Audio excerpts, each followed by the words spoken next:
Get ready for a powerhouse of inspiration. Principal Baruti Kafele. A highly regarded educator and a transformational leader, Principal Kafele has spent over 20 years in New Jersey's urban schools, making a lasting impact as both a master teacher and a turnaround principal. Under his leadership, the mighty Newark Tech transformed from a low-performing school to one of America's best, as recognized by U.S. News and World Report 3 times. A recipient of the prestigious Milken Educator Award, Principal Kafele is one of the most sought-after voices in school leadership and equity. He's delivered over 3,000 keynotes, workshops, and seminars across the nation, authored 13 books, including 7 ASCD bestsellers, and continues to empower leaders through his live-streamed AP and New Principals Academy. Please join us in welcoming the extraordinary Principal Baruti Kafele. And we are live. Good morning. Good morning, good morning, good morning. Welcome to week 288 consecutively of the AP and New Principals Academy. Let me see who we got checking in while I cut off that email. Here we go. We got Michael Benton, Cincinnati, Ohio. Peter Finch, Yakima, Washington. Where we at? Dr. Rachel Edoeket, Maryland. Takesha High, Virginia. Dr. Robin Snowden, Fresno, California. Grace Castaneda, Kyle, Texas. Fatima Nelson, Pennsylvania. AP Patrick Lawrence is in Connecticut. Nadira Coley is in Newark, Brick City. We got Newark, New Jersey. We got Leslie Akintunde, Sterling, Virginia. Dr. Sonia Matthew, NBCT National Board Certified Teacher in Maryland. Lysandra Brackens, North Carolina. Rodney Richardson, Hampton, Virginia. Nolene Martin, North Texas. Where we at? Constance Sherrod is in Pearl, Mississippi. Ricardo Yanis is in Texas. He said he's ready. Chancellor Davis, 702, Las Vegas, Nevada. Where are we? Stacy Joy, Los Angeles, California. Nice video that you made, Stacy. I checked it out. Retirement is looming. Yeah.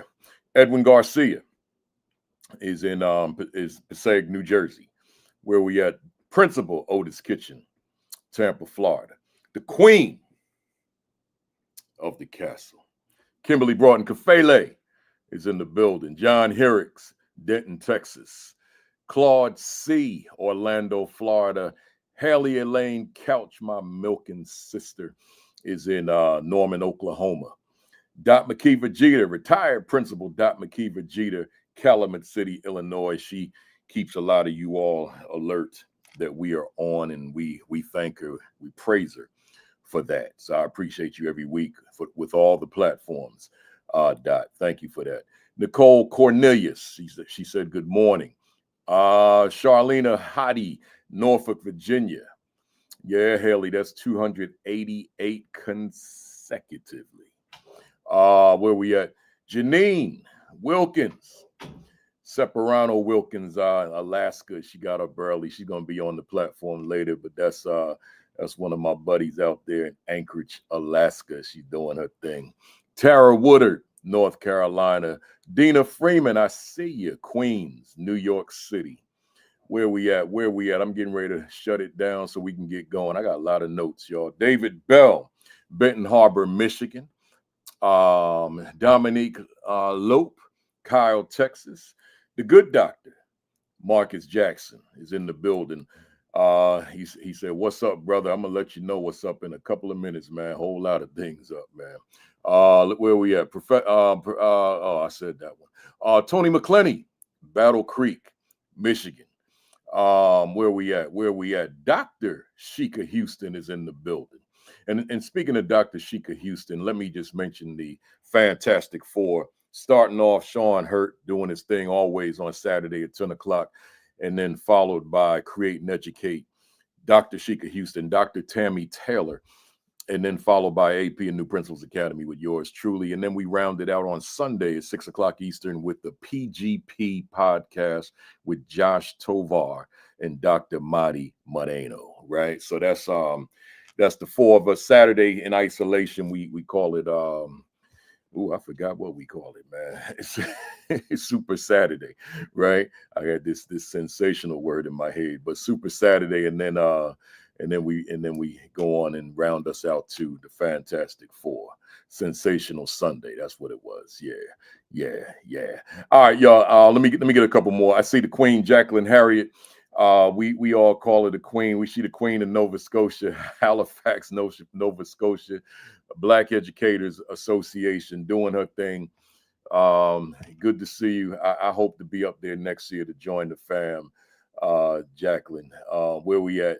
But great job. You know, everybody's been talking about it that was up there. They continue to post about it. Sheikah and Tammy talked about it today. I know you know because you were on. But though everybody else in the States, you might want to get up there to that Black Educators Association conference every year, annually in October, in Halifax, Nova Scotia. You will feel right at home. It's a great conference. I've been there. I've been there once or twice. I forgot, but I've been there. Right. So and hopefully I'll be back. It conflicts with my birthday, so that's my challenge. All right, let's go. Janine. Oh man, I'm gonna mess this up big time. Janine Lavoy, animate. Oh, I tried my hardest, Janine, but I appreciate you being here. Arcella Austria is in the building. Kenyell Sessions in the building. Stacy Mabry, Dr. Stacy Mabry is in the building down there in Augusta, Georgia. And I think I'm gonna round it out. Champion Principal, I got to get in touch with you so we can read books. So we'll do that. I just you haven't been on my radar, but now that I see you, we'll make that happen. Let me close it out, y'all, by saying to you formally, good morning, greetings, and welcome to week 288 consecutively of the AP and New Principals Academy. Hey, y'all, I'm glad you're here. Let me ask you the question: how you feeling? Right? I'm feeling good. I'm gonna get a little deeper into that question in a little while, but I'm feeling good. I'm on fire. I'm blazing. You know, I was up late last night. I'm actually lying to you. I'm a little tired, but I'm good. You know, I'm feeling good because I'm on here with you. But I watched the movie last night that I've never seen before. I don't even know if I should be telling you, man. I stayed up and watched Scarface, right? But I didn't start watching with Al Pacino. I didn't start watching till like 10 o'clock, and that's a 3-hour movie. I just was curious because I've been watching The Godfather 1 and 2 on the airplanes, right? So I said, well, I guess I need to watch and Goodfellas. So I said, I guess I need to watch Scarface, right? So watched it, went to bed like 2:30, so I'm a little tired, but you know something? I'm on fire nevertheless, right? So let's go. But my real questions. What were your wins last week? I'm gonna ask you that every week. What were your wins? I want to remind you, I want you to remind yourselves, what were your wins? Because it's so easy to get caught up into the losses, right? The deficiencies, the challenges, the obstacles, the pressures, the demands, the discouragement, the frustration. It's easy to get caught up into that, right? But I'm asking you, what were your wins? Drop them right in the chat for me. Just drop them right in there. What were your wins? A lot of y'all say hello to your friend. What does that mean? Right? Unless that's Josh and Deborah Howard talking to each other. I don't know what that means. If it's for me, let me know what that means. And then my secondary question, second question, it's not secondary, second question. What will you do next week that takes your leadership to another level, right? What will you do next week that takes your leadership to another level? And again, drop it in the chat. I read these, right? So again, first, what were your wins? We know what you struggle with. Oh, that's a famous line. See, I only saw the movie the one time. So I don't know those lines yet. I've become mesmerized with The Godfather. I mean, I probably shouldn't be telling y'all this, but I'm like, I watched The Godfather twice over the past month, and when I watched Godfather 2 twice over the past month, that's a lot of hours watching some movie that came out in the 70s, right? But I'm like, wow, I went all my life and didn't know this was such a good movie, right? So now I say, well, let me watch Scarface. So I don't know them lines. I know some of them Godfather lines, but I don't know those Scarface lines. So I appreciate y'all telling me, man. I appreciate that. So when I watch it, I don't know if I'm gonna watch Scarface again. I ain't really enjoy that, man. I like Godfather. But let's get back on track, right? So, but thank you for that. So here we go. Drop those in the chat for me, right? Real quick, shout out to SREB, Southern Regional Educational Board. I spoke this week. I spoke in Atlanta, in the Atlanta Marriott Marquis. That's that big monster hotel, man. I stayed on the 44th floor. My God, right? I looked down. I'm like, ooh, we hired in the Mercedes-Benz Stadium, right? So, yeah. So shout out to SREB Student Success Summit in Atlanta. Gave me an opportunity to speak to an audience that I've never spoken to before. I don't mean in terms of the people. I mean in terms of the category. Post-secondary administrators, right? Post-secondary administrators. They saw fit to bring me out to talk to do a keynote for post-secondary administrators, and I had a great time. I believe my message was relevant because they gave me a standing ovation, right? So it was good. That was my first presentation at the age of 65. It felt really good. It felt good. My first at 65. So now we got more to go. But shout out to SREB for bringing me out to Atlanta to talk to post-secondary administrators, right? Good stuff. But now let me bring it down a little before we ratchet it back up for the presentation. I want to talk about Hurricane Melissa real quick. You all know who were with me last week. And by the way, hit the share button, retweet, repost, tag, text, call. Let folks know we are here. Hit the like button as well, just to activate those algorithms. Hurricane Melissa. Those of you who have been with me for the past 2 weeks, you know that I was headed to Montego Bay, and I was in Montego Bay. And when it was a tropical storm, we flirted with just kind of riding it out. Tropical storm, we should be all right in a hotel at a resort, right? But then they upped it to a category 1, right? So then my wife and I said, it wasn't there yet. It was still like 2 days away. We said, let's get up out of here. So we went to Vegas, right? And then it slowed down, so it didn't even come in the 2 days, right? But then when it finally hit Jamaica, as you know, Southwest Jamaica, it hit it at a cat. It hit it at a cat 5, right? So we were grateful for the decision to get away, but thinking about the people who are there, you got 2 categories of people. You got the people who are residents there, but then you got all the guests who decided to ride it out, right? So you got those 2 categories of people there. And when you talk about the question, how are you feeling? I mean, this has bothered me all week long. I've been reading about it, like going on social media, going in the various newspapers, online, just reading, wanting to know what's up. Watching the videos. There's a viral video of the resort that I stay at, and like the roof tore off, the place is destroyed, right? And it's a beautiful place, and so that's so just prayers to everybody in Montego Bay, right? Particularly the residents, but even the folks who decided to ride it out, thinking it wasn't going to be much, and who are trapped there still. I mean, I know the flights are going out now, but I'm sure it's also difficult to get out, so knowing air travel the way I know it. So just prayers to Jamaica, and not to forget Haiti and Cuba. People not talking about those 2, right? Dominican Republic, right? So Haiti and Dominican Republic on the same island, not to forget them. Prayers to them, prayers to Cuba. The part of Cuba that was affected by it, I guess that would be the east side, and anybody else that was in that path that I don't recall or know about.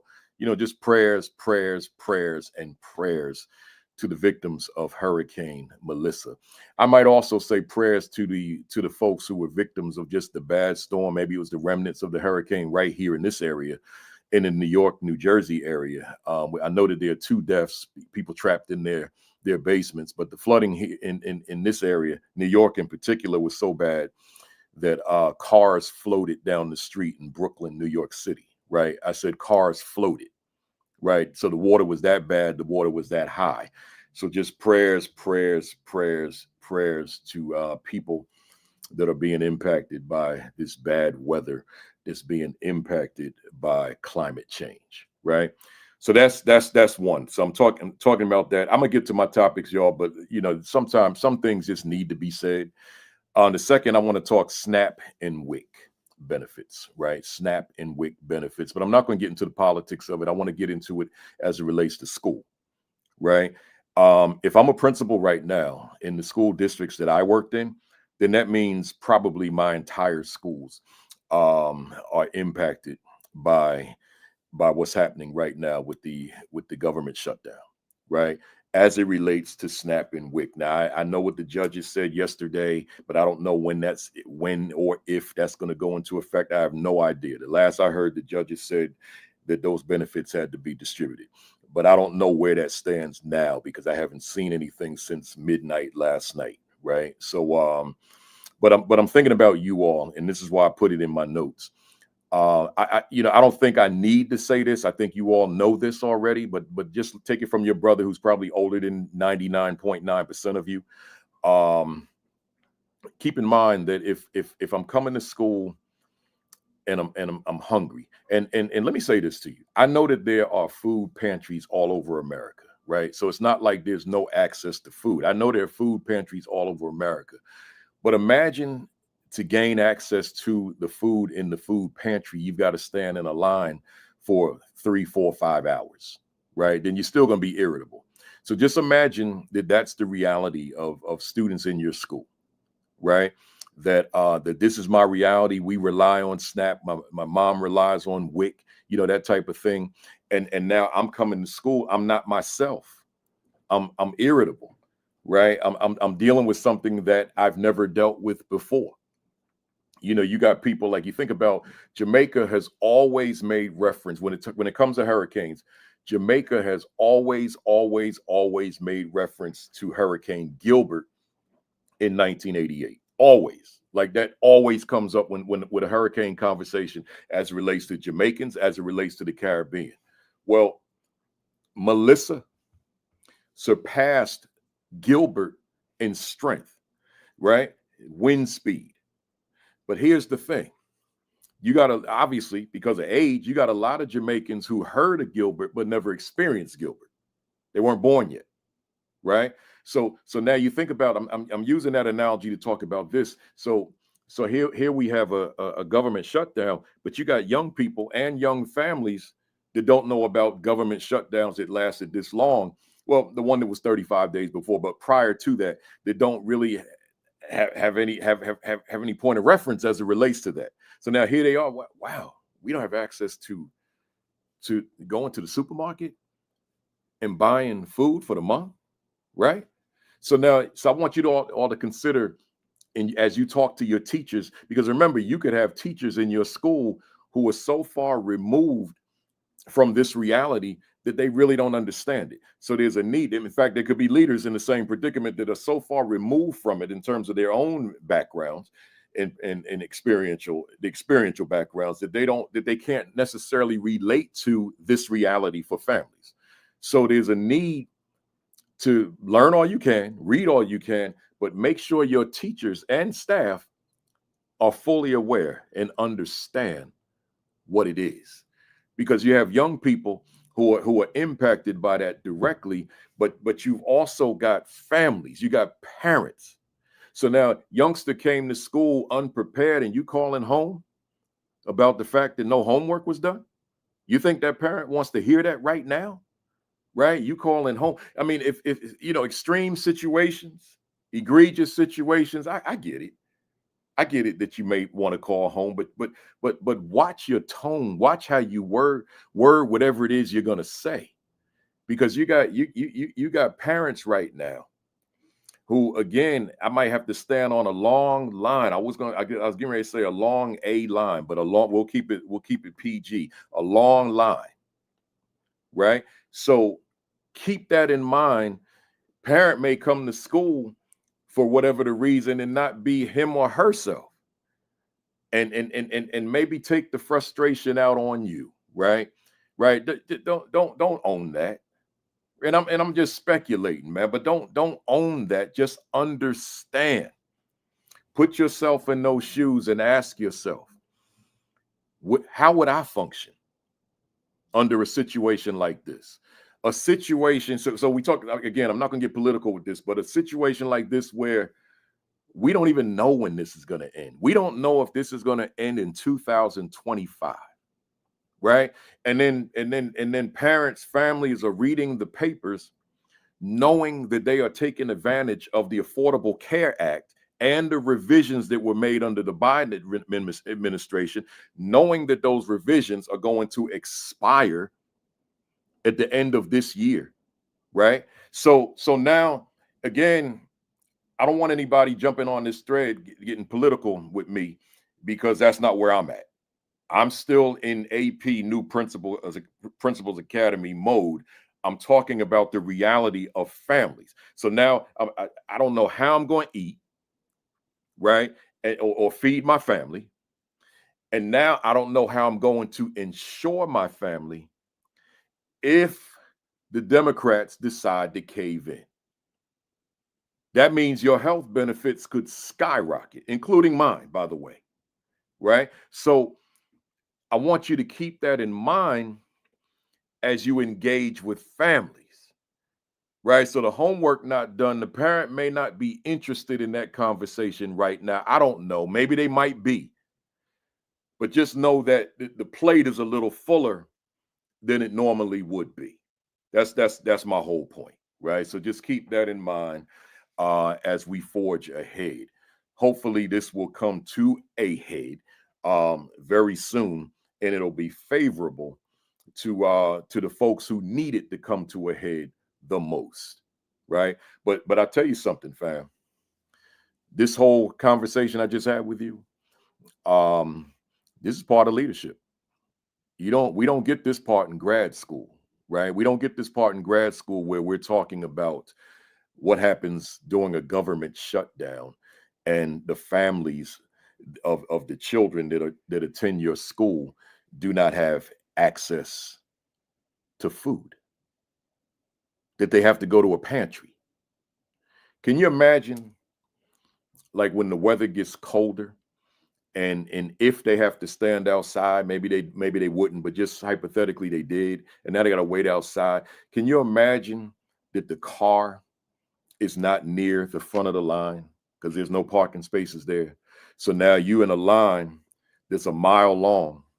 So now you get this big box of food, but now you and the family got to carry it a mile back, right? I mean, all that's real. All these are things to keep in mind. This real talk, y'all.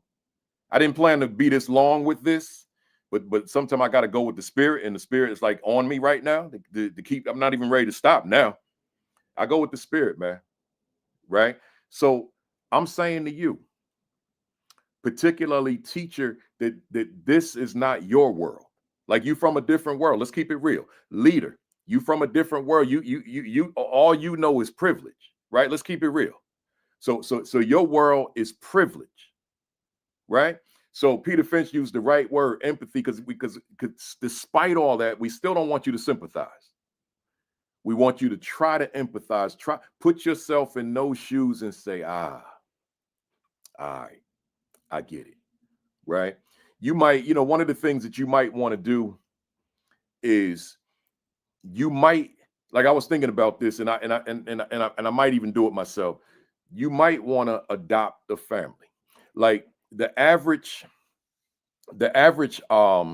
SNAP check for a family of 4 is about $942, right? That's for the whole month. What if a lot of us adopt a family and you give a family $1,000, right? Those who can, right? I've been praying on this for a minute. those who can, right? Give them $1,000. It's not helping the world, not helping 42 million people, 22 million families, but at least it's some family. And then if 1,000 of us decided, let's do that. Let's take a family under the wing. Then that's a whole lot of folks that are impacted. But I'm not talking about, the reason that I'm trying to figure it out, because I don't have a school. So, that you all have school. So, some random family, it's between you and the family, right? And you adopt that family, like you see them signs on the highway, adopt the highway. And I don't know, I've never known what that meant. I guess it means you try to keep it clean. I don't know what it means, right? But I always see it. We adopt the highway, right?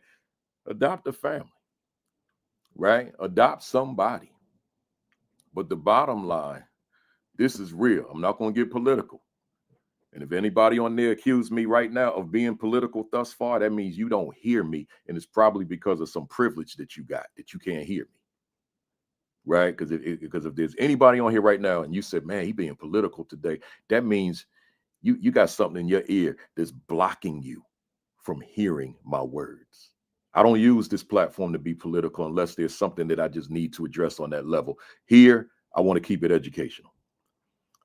As a leader of a building, as an assistant principal in a building, I want you to bring the empathy and also whatever your influence, which will be my topic, can be to assist that youngster, that family in some way, that community in some way, right? It's necessary. It's necessary. Let me stop there because I got so much on my plate today, right? I got so much on here. I was in Atlanta for the SREB conference, and the bad storm in Jersey, so the flights were delayed. I was delayed for 4 hours. So when you got that kind of time on your hands, man, I started just writing and typing. This is my notes. So I overdid it. I know that. But you know something, Dr. Cornel West was in the Atlanta airport. Anytime I see Cornel West, it's in the Atlanta airport. I guess he spends a lot of time in Atlanta. Maybe he's gonna be on CNN that night. And I said to myself, because I've talked to him before in the Atlanta airport, we taking a picture, all that kind of stuff. I said, man, he's sitting there at the bar, like the restaurant bar, not the drink alcohol bars, like a restaurant bar, like, you know what I mean? I said, man, I should just go over there and get him and engage him in a conversation about the government shutdown and film it live, right? Just pull out my phone. That was where my head was. I said, just because Cornel West, he gonna want to talk. That's who he is, right? Those of you that don't know him, then you ain't reading the right stuff, right? So I said, go ahead, go over there and get him, and see if you could get him to come sit where I was sitting. It was nobody in my benches. I went to sit in the area that wasn't my gate, right? So the plane already left, so it was all empty chairs. I said, man, I should get Dr. West, go live, ask him, what are your thoughts on the government shutdown, right? But then he took off like, pew, right? I said, oh, there goes that opportunity. That man ran somewhere, man. It was like he just realized I got to be on television, right? So I didn't get that opportunity, but you never know in the future, man. So anyway, let's go. Welcome to the first timers. Well, it's like 11, 26, and I'm talking about welcome to the first timers. Welcome to the first timers, y'all. If this is your first time, this is not my norm to go this long on, things. This is, I'm reacting to the times upon which we exist right now. All right, that's what I'm doing. But welcome. This is week number 288 consecutively. So meaning I've been on this camera 288 consecutive Saturdays, along with my guest, or I go solo. I just haven't given up one. That's just what it is. I got something big going on. I mean, real big. It was supposed to be today, and I told them I can't do it, and they changed the whole date. I said, and I mean, this was like this big, right? It wasn't like this big. It was this big, and I said I can't do it. This comes first. So they said, well, we're not going to just go on without you. We reschedule. I said, praise God. That's what I said. Praise God, because this academy is numero uno in my Saturday life. Let's go. So if you're a first timer, that means you missed 287 sessions. So here's what you do. You go to YouTube, to the AP and New Principals Academy YouTube channel. Just go to my channel, AP New Principals Academy, and binge watch. The same way I've been watching The Godfather, like sitting on the plane watching the movie 4 hours and then watching it again. That is crazy, right? So binge watch all them sessions. Most of them are 2 hours long though, but binge watch those sessions, and I promise you, I'm gonna make a real promise to you. You're gonna be a better leader because you watch those sessions. And don't stop at mine though. Then you go to Sean Hurt. Go to his channel. He likes to call it page. I call it channel, right? Go to his channel, subscribe, binge watch his. Then go to Create and Educate. Go to their channel, binge watch theirs. Then go to Josh Tov. What's he called his? PGP podcast. Binge watch those, right? That matters. That matters, right? We're a team. So I'm never going to talk about me in isolation. We're a team. Binge watch us all, but hit the subscribe button and hit the notification bell. That matters, right? All right. And by the way, we're at 24,600 subscribers. Can you imagine it? If we brought all our subscribers to Madison Square Garden, that would mean that 4,600 have to watch closed circuit outside on 34th Street, on 7th Avenue. We can't fit them in Madison Square Garden. That's how many subscribers we got right now, right? 24,600. For a basketball game, you can only fit 20,000. So 4,600 would have to watch closed circuit outside. How about that? That's right, Kitchen the Mecca, right? So let's go. I got a lot to talk about. Let me put this on the screen right quick, y'all, man. Y'all bear with me, man. Y'all bear with me. Let me put this on the screen for you real quick, right here. Bam. If you don't have a copy, and I see it's right behind me too, how could I forget? Get yourself a copy. What is my value instructionally to the teachers I supervise? Get yourself a copy. It's man, this book is so important, man. And I don't say it because I wrote it. I say it because I know it. This book is so important. If you're a school leader, if you're a central office leader, this is a book on instructional leadership, written so easy that you could probably read it with your eyes closed, right? Get yourself a copy of this book. Amazon, ASCD.org, wherever, but please get yourself a copy. While you're at it, get my other stuff. When you finish, I need you to get something for me, right? So take care of that. All right, let's go, y'all. It's election season in New Jersey, so them campaigners, man, they ringing the bell. Hey, Baruti, do me a favor. Give me that book that's right on the top, right here on my little chair. The one, no, right here. Yeah, the one, yeah, give me that one. Yeah, thank you. All right, y'all, let's go.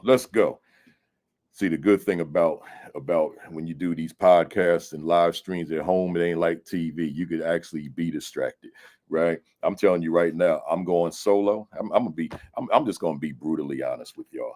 I'm going solo. It's a solo session. I know I got about 90 minutes to 2 hours of content. I'm sitting here right now. You see me rocking? Y'all know why I'm right. I got to go to the bathroom. Oh my God. See, when I have a guest, then I can just take myself off the screen. Man, I'm in trouble. But we gonna figure it out, man. Let's go. Maybe I might have my son sit here. He could sit here and y'all hear my son for like 5 minutes. You're gonna be like, let him come on next week. This man will tell you anything you want to know. Anything you want to know about the world, just ask him sitting right there. His name is Baruti Libre Kafele. Just ask him anything you need to know. He got you. Google him. Just put that Libre in the middle because it'll be me if you don't. Baruti Libre Kafele. Anything you want to know what's going on in South America? Ask him. You want to know what's going on in France? You want to know what's going on in England? You want to know what's going on in Serbia? You want to know what's going on in Cuba? Ask him, right? He'll let you know. Oh, and by the way, if you only speak French, he'll give it to you in French. You speak Spanish? He'll give it to you in Spanish. You speak Portuguese? He'll break that up a little bit. He'll give you a little something right there too, right? So I need to put him on here. All right, y'all, let me stop my monologue this morning, man. Somebody said monologue. It's 11:30. It's time for your topic, right? Hey, y'all, my monologue, real quick. Monologue. Here's my topic. Don't allow the pressures of test scores to obstruct your focus on the children. I'm rearranging my screen right quick. Stacy said, bring them on and take care of yourself. Dr. Robin Snowden said, fruit doesn't fall far from the tree. Let me tell you something. And he knows I say this all the time. I can't tie his shoes. I can't, not intellectually. Right? I cannot tie his shoes. He, I know what I introduced him to, and then he took it to another stratosphere. That's what he did. Right? He's one of them brilliant cats. He's like you talk about smart people, but then you got brilliant people. That's who this. Let me put this so you can see my finger. That's who that guy is over there. He's brilliant. Right? He's not smart. He's brilliant. He's extraordinary. Right? I don't use those words loosely when I talk about him that way. So so he's just a walking encyclopedia. That's what he is. Yes, he just is. And by the way, not just the political stuff. You want to know something about old school hip hop? Ask him. He'll tell you anything you need to know. He might even spit some bars for you as well. Right? So here we go.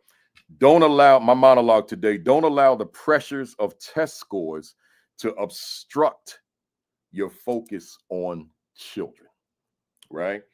Don't allow the pressures of test scores to obstruct your focus on children. Before I kind of read the few notes that I wrote here, let me just talk extemporaneously into the camera. Listen, y'all, I understand. I was a principal. I was an assistant principal. I understand the pressures that accompany being a school leader as it relates to test scores, assessment scores, test results, assessment results. I get it. I get it. I get it. Our jobs are tied to the assessment scores. Our careers are tied to the test scores. I get it. I get it. I get it. But somehow, some way, I made sure that my focus was on those young people, those children, those scholars, those students, as some say, those babies. Did I ever lose focus of the test scores? No, I did not, because I did not want to lose the position. But I said the test scores will not drive me. They won't drive my actions. They won't drive my behavior. They won't drive my words. They won't drive my demeanor. They won't drive my disposition. They won't drive my essence. They're not going to drive me. The children will drive me. And if I keep the children my focus, the test scores will elevate. Y'all ain't hear me. You didn't hear me. That one went just like this. You missed that. Let me give that to you again. If I keep my focus on the children in the totality of what it means to be a child, the test scores will take care of themselves.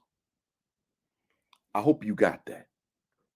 I always say, change the attitude, shift the attitude, transform the attitude of the children, and the assessment scores will take care of themselves. Because when I talk about the attitude of children, when they come into the realization of their intelligence, of their greatness, of how phenomenal they are, of how amazing they are, when they come into the realization of their greatness, then they'll look at that assessment as not being as challenging as they may have thought it was prior to.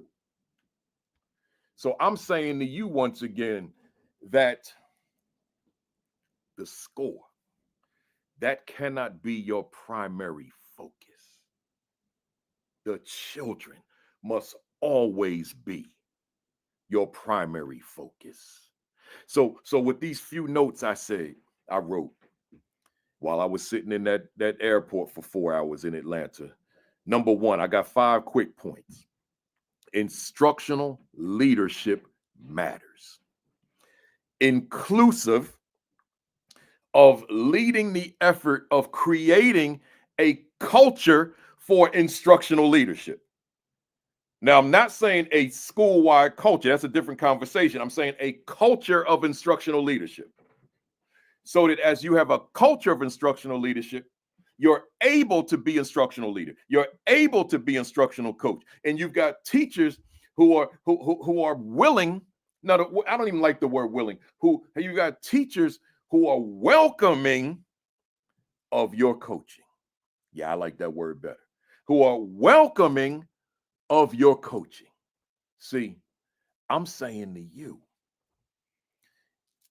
a child, it's very difficult for me to be, I'm youngster now, at that level of proficiency on an assessment when I got an ineffective teacher that I report to every day, or less than effective teacher that I report to every day.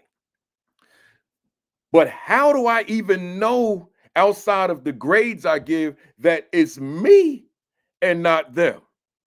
See, I could be failing kids or giving kids below average grades and thinking just the kids are just, the society is so jacked up, my kids are jacked up. That mentality exists out there.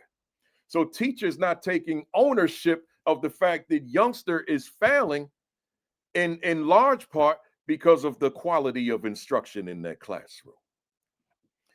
But how does that teacher learn of the lack of quality of instruction, and therefore what it is I need to do to be phenomenal in that classroom if the only time you have to go in that classroom is during formal observation and formal evaluation, so you're complying as opposed to being that instructional coach, that instructional leader that engages in that practice throughout the course of the year. That matters under the topic, don't allow the pressures of test scores to obstruct your focus on the children. Point number 2, the climate and culture of your school matters. So now I'm looking beyond a culture of instructional leadership. I'm saying the climate and culture of your school. How did children come to school with this laser sharp focus on achievement when the culture is so dysfunctional, is so toxic, that I can't focus on this because this mess is consuming me? I can't do it. So the climate culture matter. I'm not going to get into a long soliloquy about that because I'm just doing a monologue. Number 3, your why matters. When I say your why, I'm talking about your purpose. How do you come in with a purpose of greatness for children, but the results contradict your purpose? Then I'd have to question how serious you are about your purpose. Because if you are serious about your purpose, the results are going to be consistent. See, there's 2 types of purpose. There's a purpose in name only, and then there's a purpose that's reflective of your actions. See, your purpose is real, concrete, when you see results happening. But when you just talking about the X, Y, and Z is my purpose, but there's no evidence that that's your purpose, then it's just fluff. Hear me, somebody. I'm going to say it to you again. When you say X, Y, and Z are your purpose, but there's no evidence of your purpose, then your purpose is nothing but fluff. That's all it is. It ain't real. It's like cotton. That's all it is. It's just this fluffy stuff. See, there's gotta, if you're walking in a purpose, there's gotta be evidence that comes behind that purpose. That's the point. Point number 4, your vision matters. See, again, my topic, don't allow the pressures of test scores to obstruct your focus on the children. I'm saying to you, so therefore, where do you see your children a year from now? 2 years from now, 3 years, 4 years, 5 years from now? What's your vision? How concrete is it? Have you even written it down? Is it in your school improvement plan? See, you got to be able to see the success. And I don't mean like imagine. I mean, it's like in you, like when you had that dream at night, and it's like I try to remember my dreams, but it's really hard to do. I think I'll consciously say that I'm gonna remember this. I want to tell my wife what I dreamt, right? And then I wake up, I'm like, what was that damn dream? And I can't remember what it was. But when you in it while you sleep, like you really in it, like it feels real. That's what I'm saying about your vision. That thing gotta feel like real, man. This thing that I'm envisioning, I feel it. Ooh, that's what I'm talking about, man.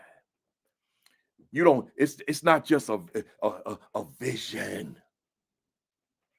It's like in you, right? It's in your soul, baby. It's in your spirit. That gets an ugly face, man. Like, ooh. Y'all see that, baby? See, it's like it's in your soul, it's in your psyche. That's what I mean by vision. So your vision of your young people under your leadership. One more, y'all. The children matter. You can never lose sight of that. The children matter. Don't forget that. I don't care what goes on in your administrative meetings and all that pressure, all that language is being used by everybody about these test scores. I mean, I get it. I listened to that stuff for 14 years. So I get it, right? But at the end of the day, you're an individual. And you can never lose sight of that, right? So never lose sight of the fact that first and foremost, the children matter. Enough said. Listen, y'all, I see the great principal from Jersey City is on here. Principal Chris Gadsden is in the building. Test scores will not determine how successful or effective I am as an educator. That's right. Same here. When I look in the mirror and I look at Principal Kafele, I ain't looking at me according to no test score. Are you kidding me?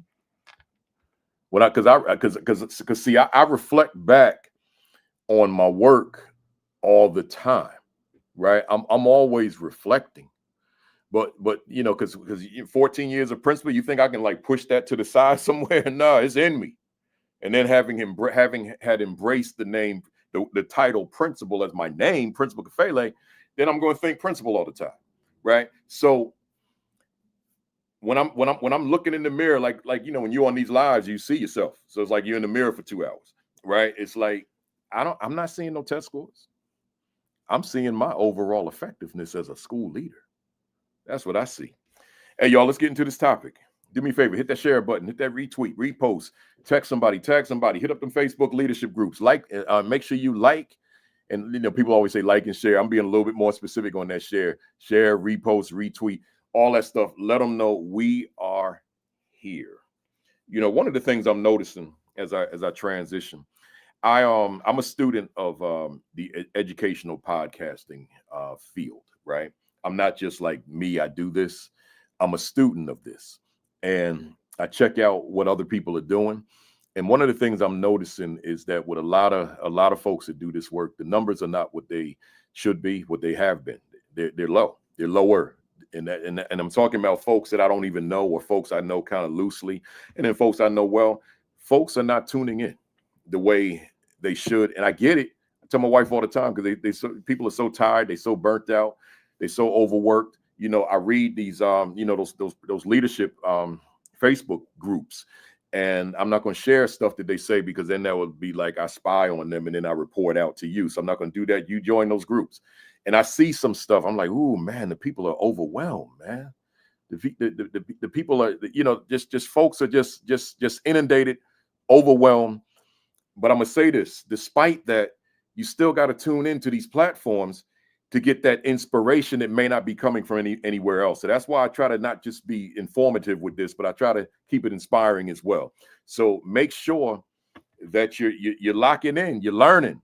You know, these guests I bring on who are doing the work, they got some information, and I just want to share that. So you know, so just make sure you guys are tuning in, not just to me, but tuning in to folks, getting your weekly fill of professional learning.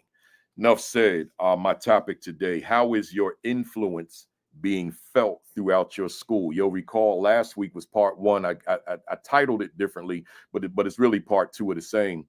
Last week I asked you to make the distinction: are you leading by control or influence?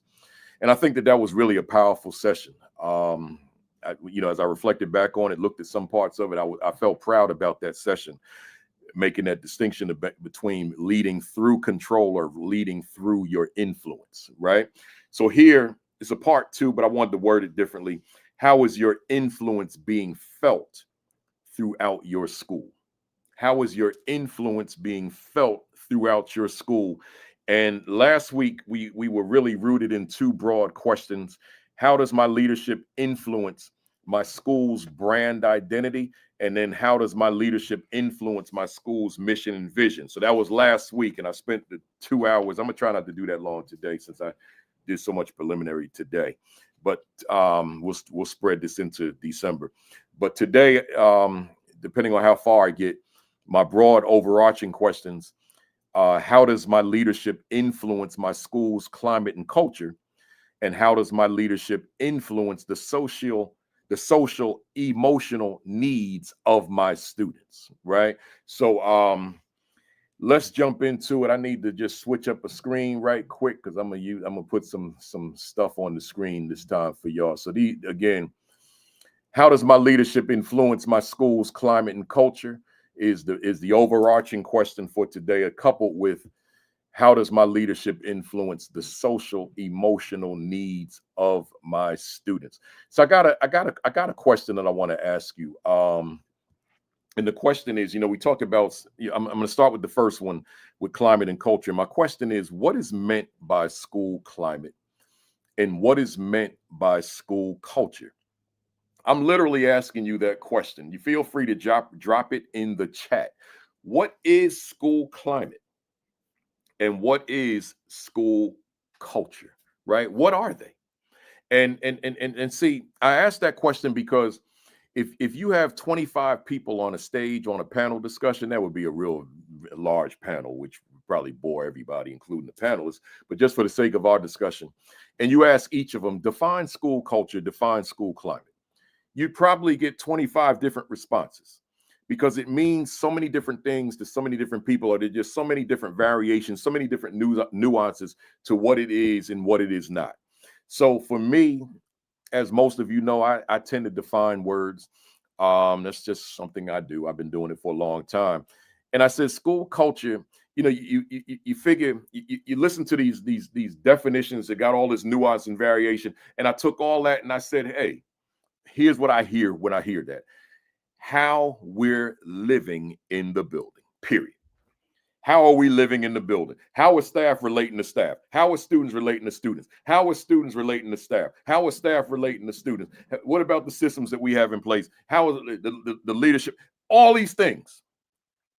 I boiled it down to, how are we living in this building together? And then, so that's here. Then I took it even tighter: the lifestyle of the building, period. Period. End of story. All that fancy scholarly definition, how we living in here. That's it, right? Then that for culture. Then for climate, again, all these definitions. I said I got one word to call climate: the mood, right? Forget the mood, right? The mood. What's the mood of the school? Like, I go into different schools on school days. This is what I do. I'm getting ready to go to a school on Monday, right?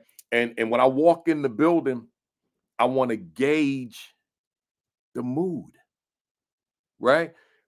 A lot of times before I do anything else, just, what do I feel in this school?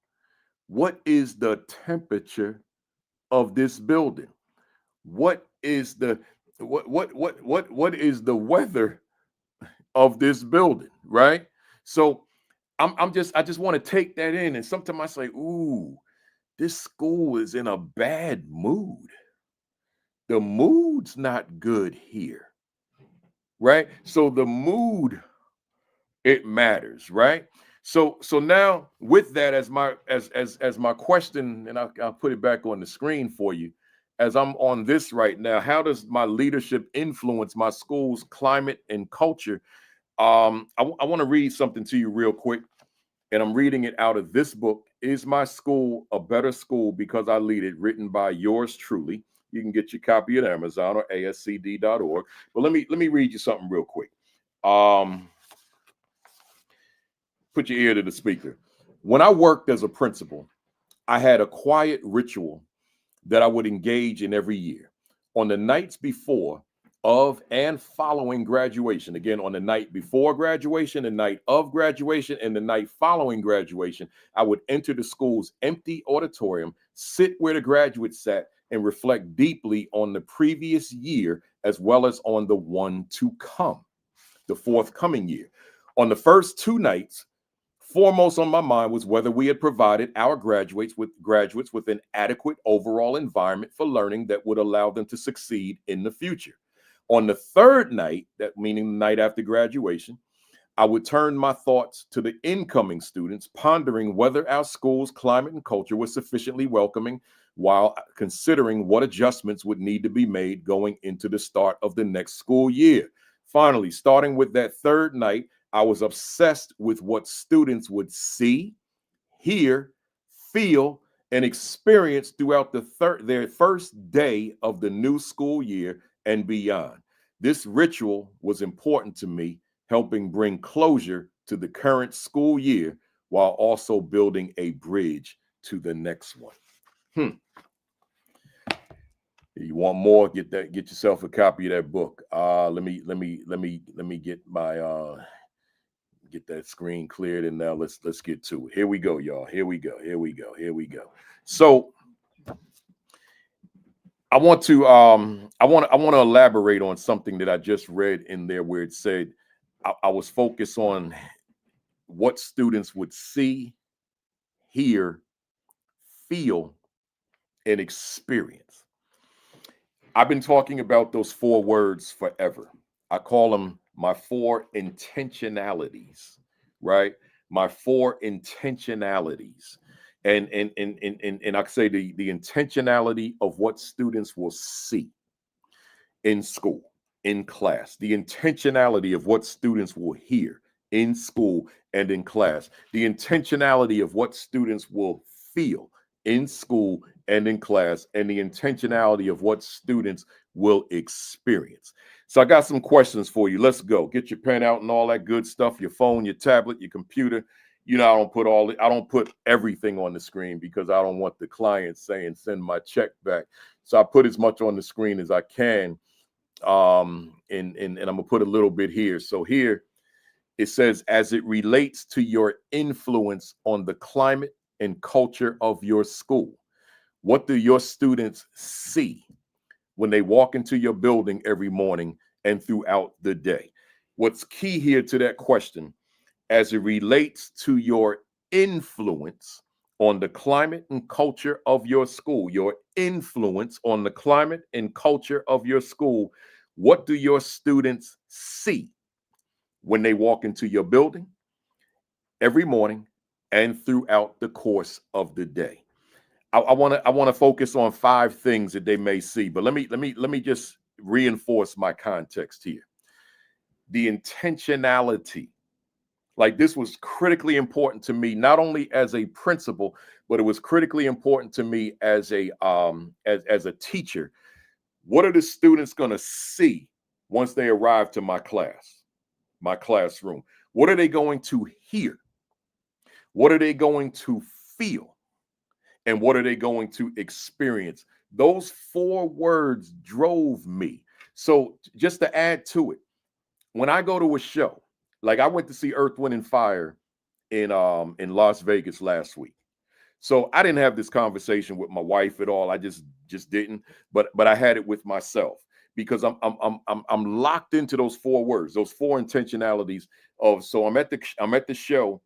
What did I see in terms of me assessing the show, assessing whether or not I liked it, right? Enjoyed it. What did I see? What did I hear? What did I feel? Ooh. And what was my experience? And everything was in the affirmative for the show. But see, I take that now to the school. So letter A. I don't have this part on the screen because I just can't give you all that writing, y'all. A clean and well-maintained learning environment. So youngster walks into the school and subsequently to the classroom. And we only focus on C right now. Do I see a clean school? Do I see a clean learning environment? Man, when I'm walking around schools on school days to this day, and I see all the trash in certain places, and I'm literally picking up stuff as if I was the principal. But it speaks volumes about a whole plethora of different things relative to the intentionality of that school. So I'm locked in always on what are the students seeing when they walk in. But here we're talking about your influence on what they see. So as it relates to your influence on the climate and culture of the school, because if the school is not maintained, that's part of the culture of the building. That's a part of who you are in terms of your brand. So here, a clean and well-maintained learning environment matters. So just hold up your mirror to yourself and ask yourself, is your school clean? Is it well-maintained? Both are important, but both are not the same thing. Maintaining it and cleaning it are 2 different discussions. You can clean an unmaintained school. So you got to maintain it while you clean it. They both matter. The second one, a visually stimulating hallway and classroom learning environment. It saddens me to go to a school and the hallways, right, are just white paint on the wall, or there's something on the wall, but it's announcements of a club that you can apply to be a member of, those types of things.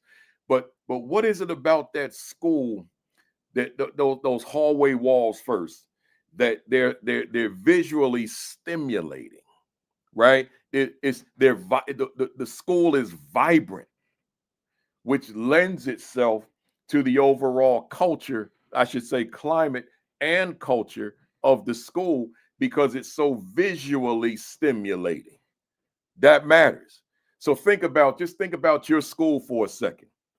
Is it just walls with maybe some announcements? Maybe the mission and vision is up there, but it's nothing that really catches you, right? That catches your eye, and it's so vibrant there, so visually stimulating, which is inclusive of imagery of the students themselves, right? And then you go into the classroom, and it's the same thing. It's a visually stimulating. I don't mean it's overly stim, because some classrooms they overdo it. Like you can't see the paint, right? That's probably too much, right?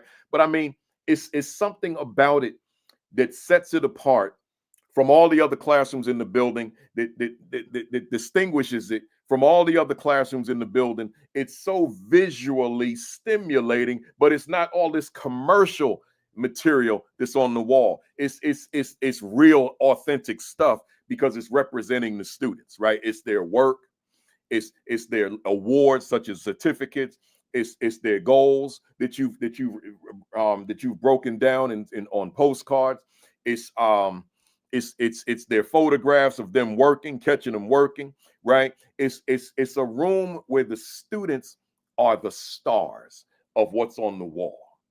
not people who are outside of them. It doesn't mean you can't have that. Like, I always had historical figures. I don't have any contemporary people, but historical figures, I always had that up as well. That's inclusive of my office when I was a principal. In other words, my office as a principal mirrored the classroom that I had as a teacher.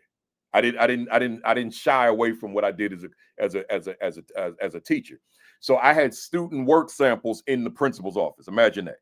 I didn't say the principal's conference room. I said the principal's office. I had student work samples that were current in my office. I asked the teacher, send me some work. So that when students were down in my office for whatever the reason, they got to see their work. It showed them, wow, this man keeps up with us. This man really cares about us. It just elevated the way they saw me to another level, right? So the classroom, it was something I wanted to, I'm reading y'all stuff. Let me just, Dr. Houston said, I had to have a PD on what cleaning meant. Some staff and students thought the custodians were the maid service. No, ma'am, no, sir. Let's get that right. Yeah, that's right. I mean, we walk around and we pick up stuff when we see it. And then in turn, we remind students, we got to keep this place clean. But see, I love the fact that students saw me bent over picking up bald piece of paper, all that kind of stuff. Because then they saw that I had a stake in the building as well. So, but that's the influence I'm talking about. See, when I'm leading by example, that's my influence, and thereby that's my impact. Because influence and impact go hand in glove, right? So that's my influence by them seeing the importance of the building being clean, that I'm engaged in the cleaning. Students saw me with a mop in the cafeteria. Students saw me with a broom in the cafeteria. Yes. So again, a visually stimulating hallway and classroom learning environment in terms of the intentionality of what students see. Let me go. Letter C, I got 5 altogether. A leader or other influential person greeting them upon arrival. Man, it saddens me when I see students walk into a building and that influential person is not out there greeting them as they come in, right? So when we talk about influence, I understood my influence in just being out there to shake your hand, to embrace you, to let you know I'm glad to see you, to be there to welcome you into the building, right? And when I see others do it, right, I love seeing that. It's a good thing. That's the way it should be. One of my successors at my old school, North Tech, Janabu Williams, Dr. Janabu Williams, he videotapes it. So you can go to his Facebook or Instagram page and see him greeting the students in the morning, right? But back in my day, cameras wasn't quite the thing yet as it is now, or I probably would have done the same, right? So, but that person, that's your influence. In terms of what students see, they see somebody that cares about them, that's welcoming them into the building. Number 4, letter D, adults who look the part of their roles. What do I mean by that? Adults who look the part of their roles. In other words, a contract is a contract, right? In terms of a negotiated contract. I can't dictate how folks dress. I don't need my teachers coming in like they work for a Fortune 500, but I don't want them coming in looking like slobs either, right? You're the kindergarten teacher and you spending time on the floor. I don't need you in your business attire, right?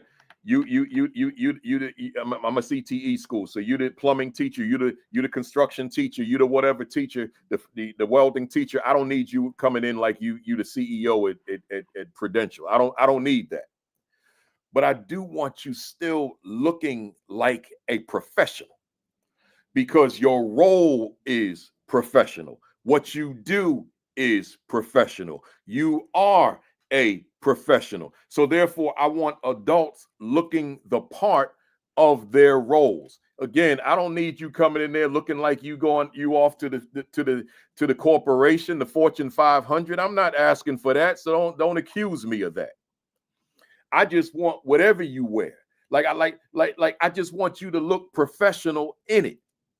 That's the point that I'm making, right? As opposed to you, the teacher, But when I come into the building as a visitor, I'm not sure if you're the teacher or the substitute teacher, right? And that's not that's not a good look what I just said, because because many subs come in dressed, as they say, to the nines. So I don't mean that. Let me change that. I'm not sure you the teacher or somebody that dropped in from the street just to take over for a few minutes while the teacher goes to the restroom, right? So that's what I mean. You in there looking sloppy. I see that.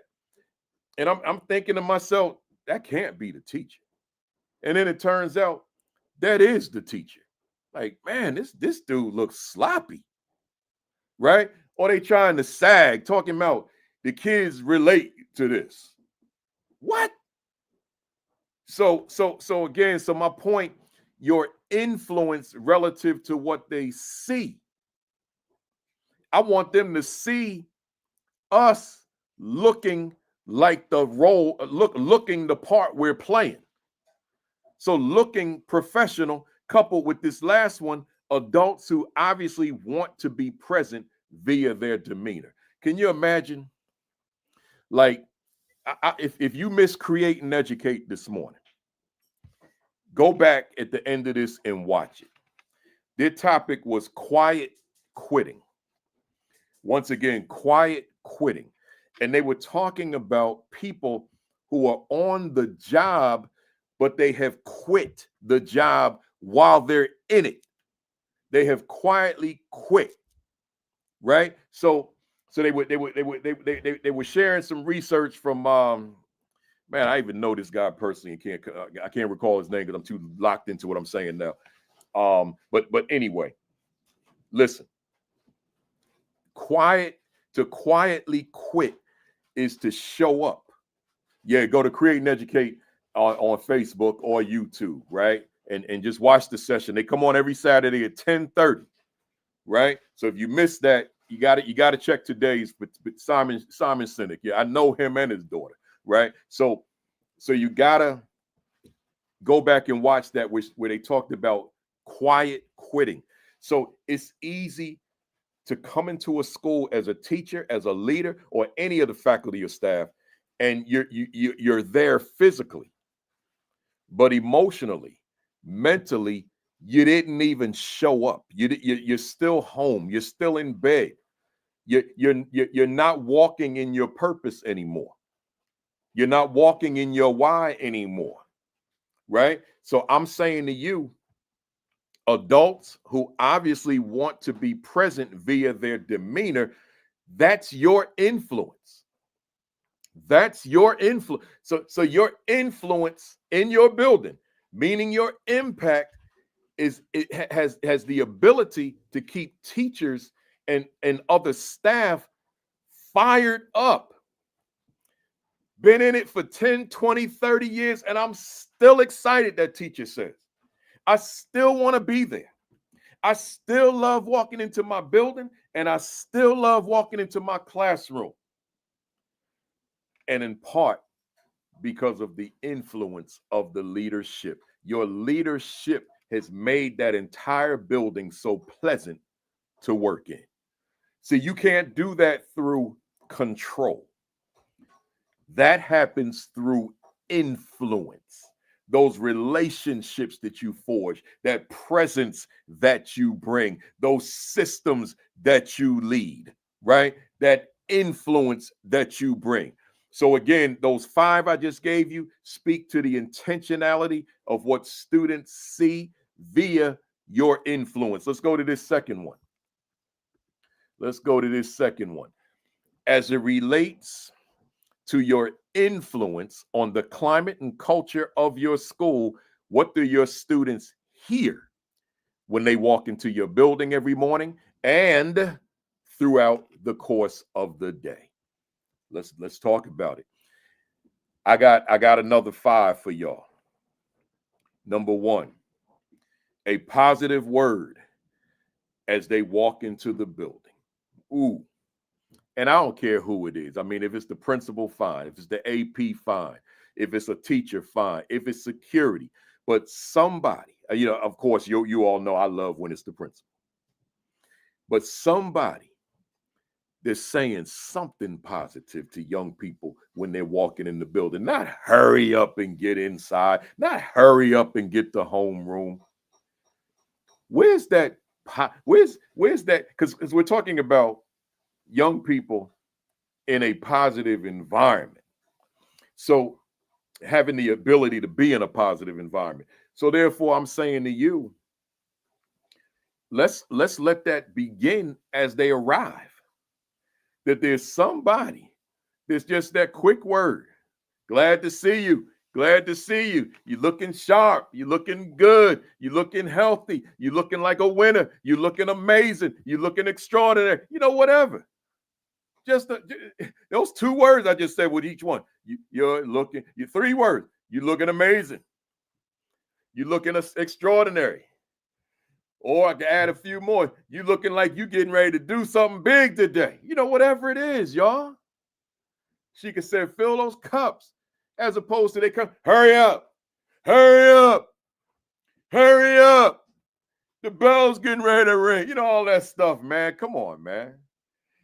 Because again, you don't know what that youngster's coming to school from. Now, for those of you that missed not even my monologue, my pre-monologue, right?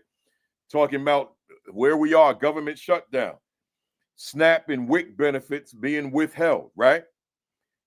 That youngster's walking into school on Monday. What we going? So now that youngster, life just turned upside down. So that youngster going to show up. That youngster might be dragging a little bit. That youngster might look angry a little bit. That youngster might not want to talk a little bit. And you're going to be standing at the door talking about some, hurry up. That youngster might snap on you, right? So all that has to be considered. So I use the extreme of SNAP and WIC, but what about just the youngster that just woke up on the wrong side of the bed?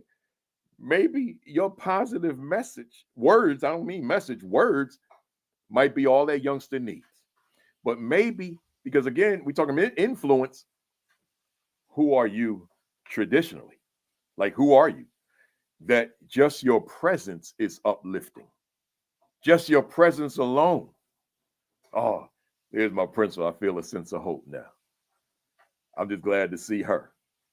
I'm just glad to see him.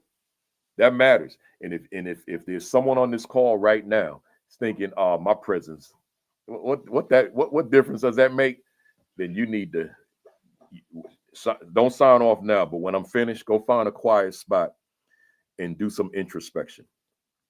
Because if you're not one that believes that just your presence brings something, that's a problem. That's an internal liability. I don't like I'm a speaker, you know that. I don't walk in these rooms like with a mindset, I hope I deliver. I'm going to deliver. That's what I bring because of the way I feel about myself. Now, are there going to be folks in there that don't want to hear me? Probably. Are there going to be folks in there that didn't benefit? Probably. But that's not going to bring me down. I'm there to deliver. I'm there to I'm there to be influential and to make an impact. And that's how you got to enter that building every day. Every single day. Number 2, under the intentionality of what students hear, a positive, uplifting start of the day via the morning announcements, not the morning message, the morning announcements. So I had a morning announcements team of students throughout my career, and I trained them how to speak into that mic and how to bring fire and energy and enthusiasm and excitement and passion to their delivery. Even if they were just reading something, I reminded them, you got children on the other side and staff that I'm hoping that your energy will energize them. So the announcements, as it relates to your influence on the climate and culture of your school, see the energy of those young people doing those morning announcements, that's amongst the first thing that happens in the course of a school day. So I don't want them getting on there and the announcement this morning, all staff are reminded to do. It's something that the principal. I mean, come on, man. Right. Or there will be student council elections are coming up on Friday. Nah, man. Hey, I want my kid to get on there, my students to get on there. Hey, fam, and we got the election coming up, right? And blah, blah, blah. I want them to bring that fire. That's my influence. My influence. See, so as it relates to your influence on the climate and the culture of your school, what do your students hear when they walk into your building and throughout the course of the day? See, so you're utilizing the students to bring energy, not just the staff and not just you as leader. Next one. A positive, uplifting message from the principal before the launch of the school day. I've preached this sermon on this platform a million times. I'm not going to preach it again. All I'm going to say to you, that's a part of the climate and culture. When that principal takes that mic, I'm not asking the principal to be charismatic if that's not your personality. All I'm saying is the principal grabs that microphone and brings the fire that principal is able to bring. That student body and staff can connect with it mid-flight.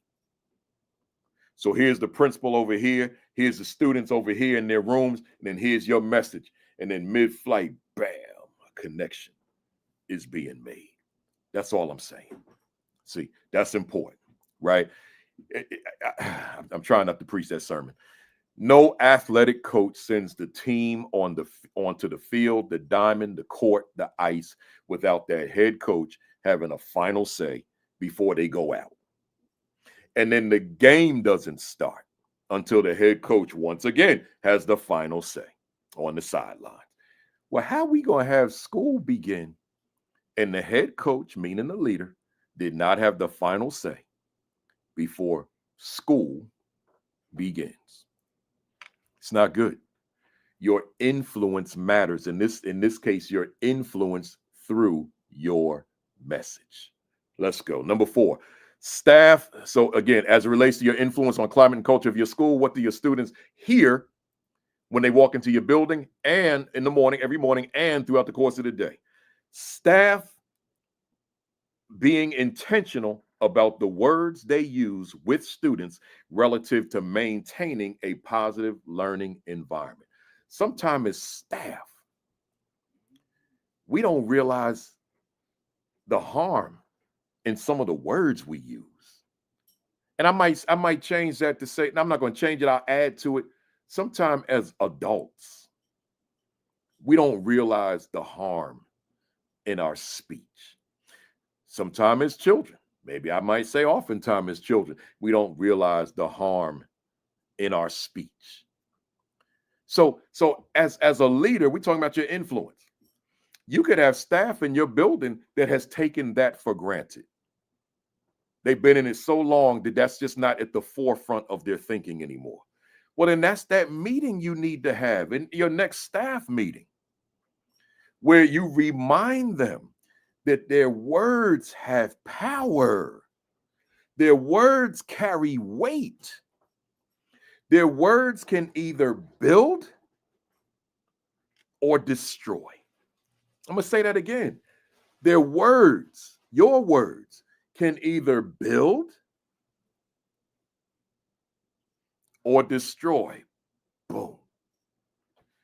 Words carry weight. So I want it, so I make sure. That's why my style is as a presenter. People, when I get invited to speak, people always, they want my message, but they always say 100% of the time, we want you to bring that fire. Because they know I'm not just coming with content ever, including this platform. Ever. I'm bringing content, but I'm bringing fire at the same time. Because I understand the influence. So the fire influences the message. And now it can be received with enthusiasm. So again, the intentionality of what students hear. What are students hearing from you? And I'm going to get to, because I haven't forgotten about what the teachers need to hear, but I'm going to get to that. So just stay with me. So again, the overall positive and uplifting, matter of fact, last one, an overall positive and uplifting school environment amongst and between students. So I noticed, I want to find something I saw that Dr. Houston wrote. Let me see if I can find it right quick. Yeah, she said, I used that wisdom from you. Town halls shifted my culture. That was my classroom as leader every day. See, so, and that's where I was going, Doc. That's why I wanted to find it, because I saw it out the corner of my eye. You know, folks, I led urban low performance schools. That's where I led, you know, and then we turned them into something other than what I inherited. And I would meet with my entire student body every month. I would do morning convocation from time to time. So it's one thing to do the morning message over the PA, but sometimes I felt, no, I want to do this one in person. So we would go to the auditorium or the gym and do it in person, because I needed to be able to look into their eyes. I needed them to see my energy more than what they heard, right? So I'm able to teach when I could see you. And one of the things that I want to teach is how we treat one another as students. You got students in the building never heard that message before, believe it or not. So I want to, and when I say that, I don't mean my kids, I mean all kids. So I want to teach that you can't be in here. You know, you might want to say something funny to make people laugh about a student, and now y'all laughing and having a good time.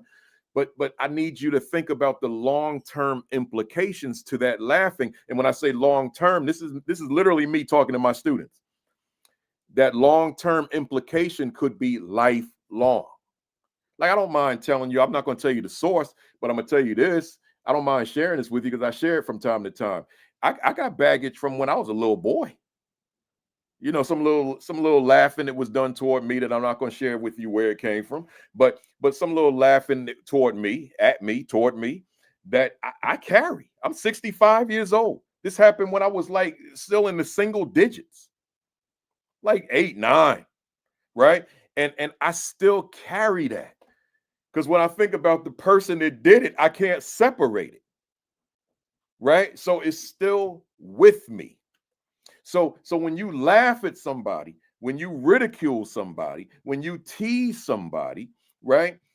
It may be funny to you. I would be saying to my students, but you got to think about the person that's the recipient of your words. And that stuff, you could be saying that to your 9-year-old peer, your 10-year-old peer, your 15-year-old peer, not realizing when they 75 years old, it's still in them somewhere. May not be at the forefront, but it's somewhere lurking. And the right triggers bring it out. So me talking about this, because I haven't thought about this in a very long time, right? But now even including when I wrote my notes, but now me talking to you triggered it. And now that little thing where I was standing on what's that popular street in Newark when you go downtown from Jersey City, Kim? Oh, come on. When you're going straight through the East Orange? I can't think of the name of the street, but oh my God, you know the street, man. You go right across Broad Street. Oh man. Anyway, it's not important. But when you just stay straight going into Newark. But anyway. Communal they don't use that language in Newark. All right, anyway, y'all. I'm standing on this corner in front of this store called Chock Full of Nuts in Newark. And this little joke came at me, man.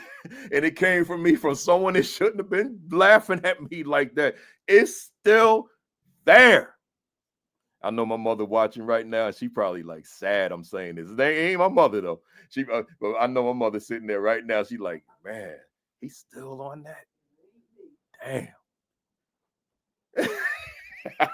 Hey, Ma, let me talk to my mother for a minute, y'all. Hey, Ma, it's still there, man. You remember that little hat? Yeah. It's still there, man. I'm laughing, but that thing ain't never leave me, right? My mother wasn't there. She just know about it because I told her about it, right? So anyway, all right, y'all. All right, Mom, let me get back to work, right? So I'll call you when I'm done so we could talk about it, right? So listen, y'all. I'm saying that to say the message to the children, your influence in being able to communicate to your students that words hurt. Hey, Vinny, man, it's not Ferry Street. It's that other one, right by that little subway station. Like, right where, man, come on, y'all, right by where Haynes used to be. That corner, yeah.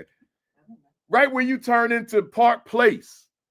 So you know that, Vinny, because you had a business on Park Place. So that main street that cuts across Broad Street. I can't think of the name of it right now. So anyway, let me get back. I'm talking to all these Jersey people like we in the room together, right? So so again, that's your influence, y'all. That's your influence to be able to talk to your kids and make them understand that words matter. Words hurt, words sting, and words don't disappear. Not Market, September. Go over a block, and that's the street. Not Market. All these Jersey folks jumping in here, man, right? Man, it's like Mulberry. No, that ain't it. It's something. And if I come up with it, y'all gonna be like, oh yeah, no, not South Orange. No, all these Jersey folks jumping in, man. Nah, my mother said Halsey. Halsey cuts across perpendicular. It goes across Halsey. Coming from Jersey City. Now, you too far to the other end of Broad Street, Vinny. I'm calling him Vinny. Dr. Stallings. Damn,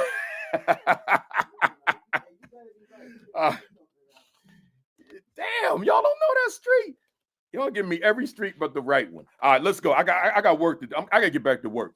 All right, here we go. So the third one, y'all, the intentionality. Let me put it up here, y'all. The intentionality of what they feel. Let me read this to you. As it relates to your influence on the climate and culture of your school, what do your students feel when they walk into your building every morning and throughout the day? I'm gonna tell y'all real quick, all y'all Jersey folks, because I see y'all comments. When you drive from Jersey City and drive under Penn Station and you keep going straight, there it is, Raymond Boulevard. Yeah, oh my God is right. Thank you, September. Raymond Boulevard. So right on that corner, Raymond Boulevard and Halsey Street, when I was about 8 years old, I'm still triggered. My mother said, oh my God. That's why I like this academy, y'all. See, y'all get to see a side of me that my students and staff never saw, right? So let's go. My wife, you see her hand? She patting me, man. Y'all see her hand? She said, calm down. All right, y'all. Yeah, you can. Good boy. She want to kiss me right quick. Oh, she trying to hide her face though, man. You kidding me?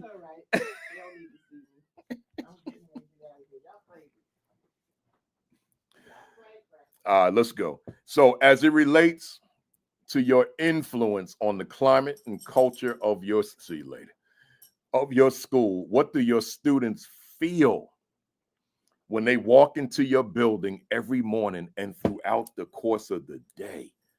Man, come on, y'all. What do they feel? Like I say this all the time. Before I get to my notes here, I can see that this is going to spill into December and January.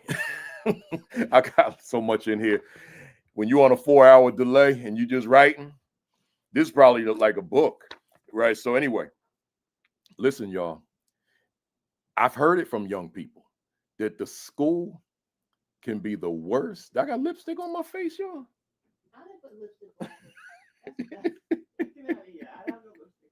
Right.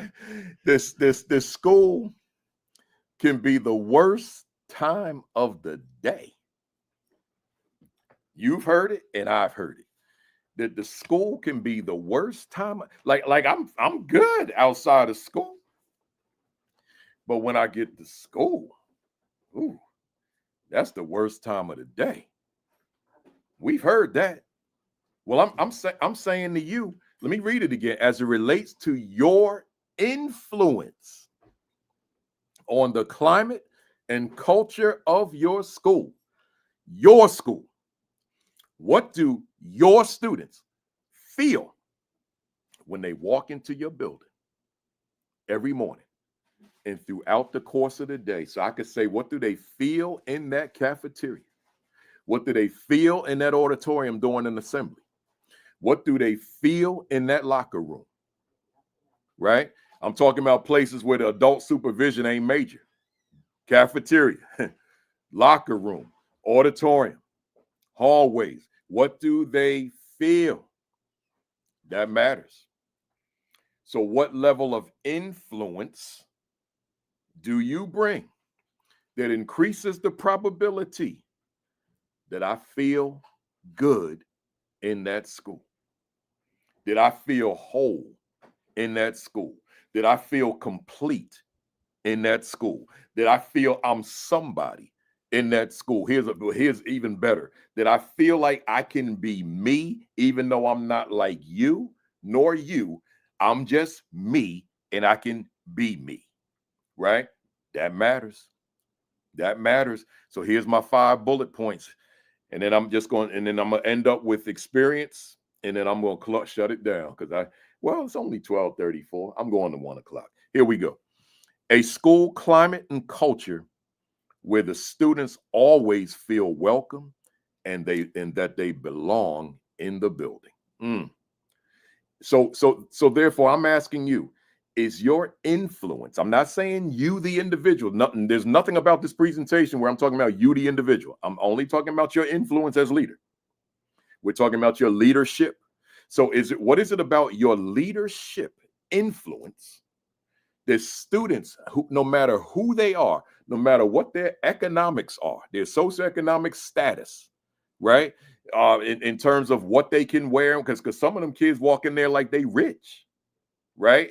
So, and all it means, depending on how old they are, is whether or not the parents prioritize, I'm going to make sure he walks in that school looking like he's coming from wealth and privilege, even though we really can't afford half the stuff he's wearing.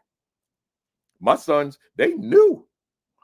They knew I wasn't spending that kind of money on sneakers. I could afford it. I was a freaking principal. I wasn't spending that kind of money on sneakers. And I'm going to tell you something else. I don't spend that kind of money on myself right now. People call me cheap all the time. Yeah, I'm cheap.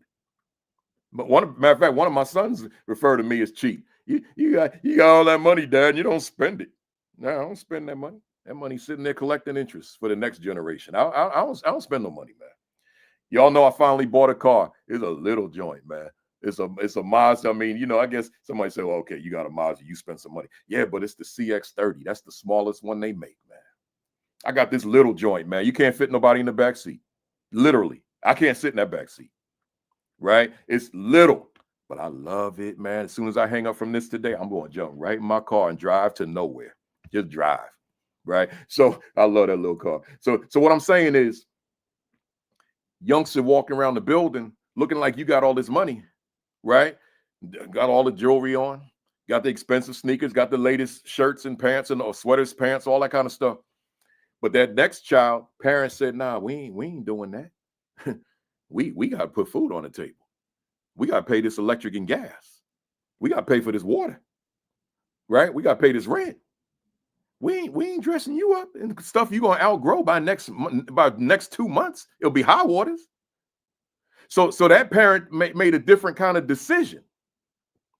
So now that youngster's being ridiculed He ain't got the sneakers. So he wearing the Walmart brand sneakers, right? If that exists. I only said that word because Josh just wrote Walmart. So let's say hypothetically it's a Walmart brand sneakers, right? It could be. So he wearing them. Where the next one got the Jordans, all them numbers. I can't tell you nothing about that. My sons be trying to tell me about these numbers. I don't know nothing about it, right? So they got them Jordans, or at least the Air Force One. I know about them, right? So now, because I don't have what y'all got. Now I'm subject to ridicule. But now let's talk about you, your influence. See, what is it about your? Hey, Josh, I don't mind telling the fam on here. I shop at J.C. Penney, baby. I'm still in there, right? Let me not change the subject. I shop at J.C. Penney. I could go to what's good. I can't even pronounce these stores because I don't go Neiman something. I could go there. All I know is they're expensive. Was it Nieman or something? Right? I don't mean to sound like I'm dumb and ignorant. It's just I don't go to them places, so I don't know how to pronounce them. Right? I go to J.C. Penney. So that's so they can laugh at me. I'm good with it. I'm good with it, man. And never mind. Let's stay focused. So I'm asking about your influence, y'all. Your influence on how students feel in the building. There you go, Neiman Marcus. I would have never gotten that. She got Marcus at the end, right? Nah, I don't go there. I remember one time over the summer, I forgot to bring a tie to a conference that I felt like I needed to wear a tie. The only store they had, they said, well, you can go to I said, I need a tie. The front desk clerk said, go to Neiman Marcus around the corner. Now, I ain't never been in there in my life, so I don't know what to expect. So I go in there. The tie costs $100. I said, you can keep your tie. I went in that. I spoke in there with no tie when I wanted to wear one. I ain't spending no $100 on no tie. They said, well, we could get you a $60 tie over here.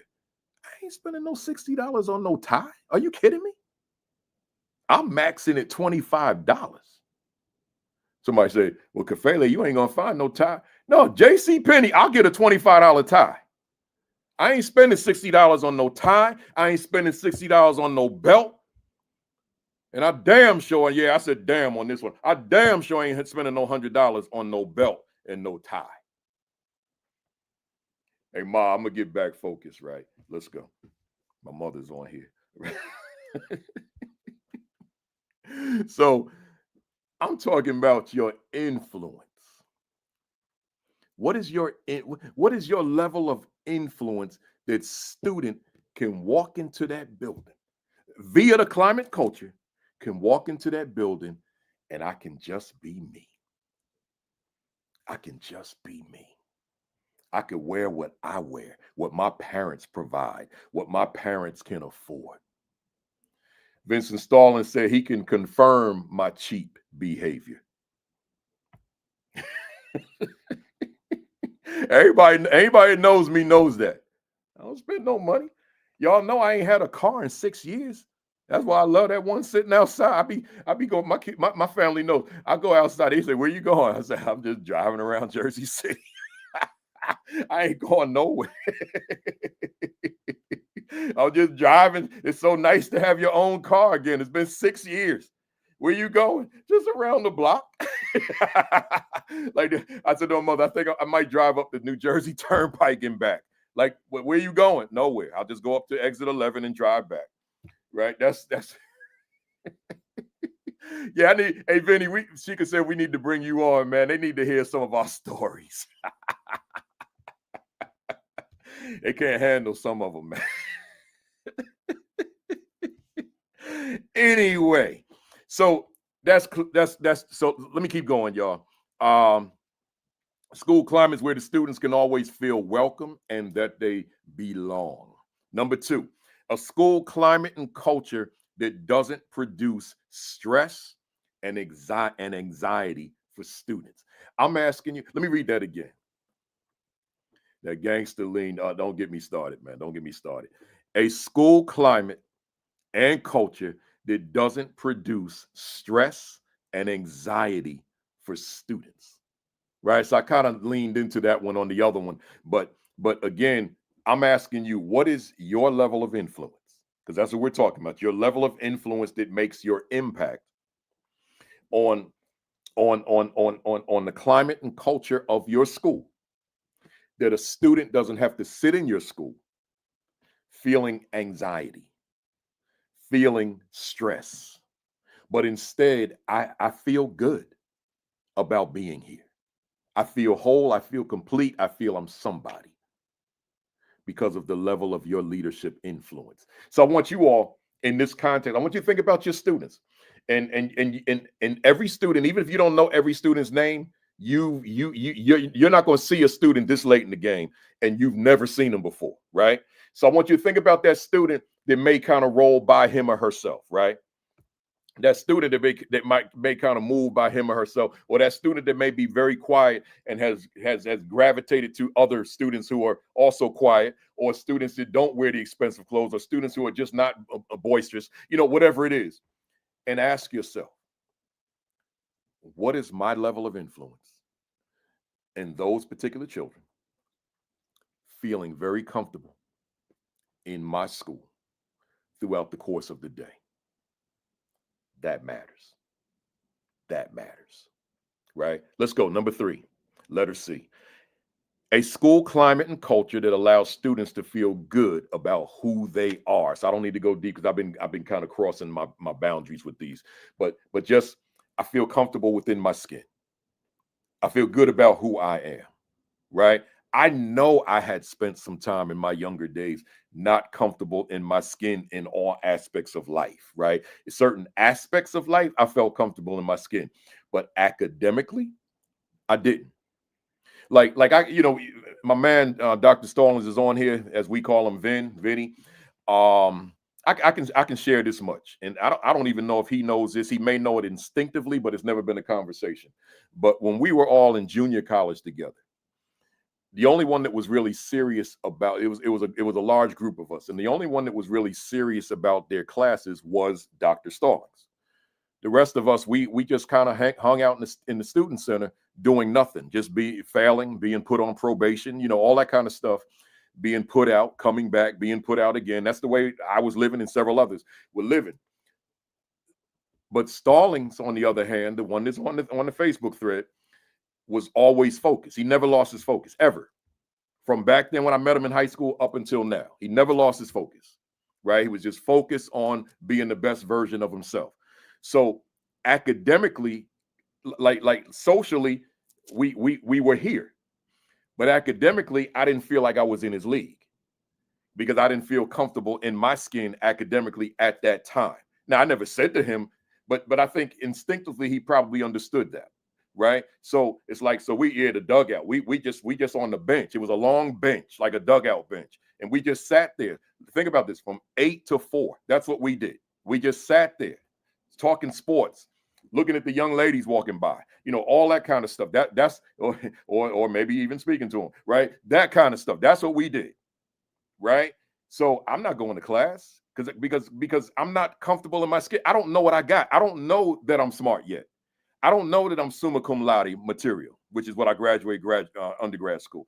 I don't know that I got all that yet. I had to figure that part out. So back then, in my mind, I'm not smart. God didn't give me that gift, right? So I got my things that I do, but that's not one of them. But I'm looking at Vincent, so I'm pointing at his name, but he knew about himself. And then eventually I caught on, and the rest is history. All the books and all that kind of stuff, right? So I'm saying, leader, put your ear to the speaker. What is it about your influence? I think this will be the most important question I've asked in 288 weeks.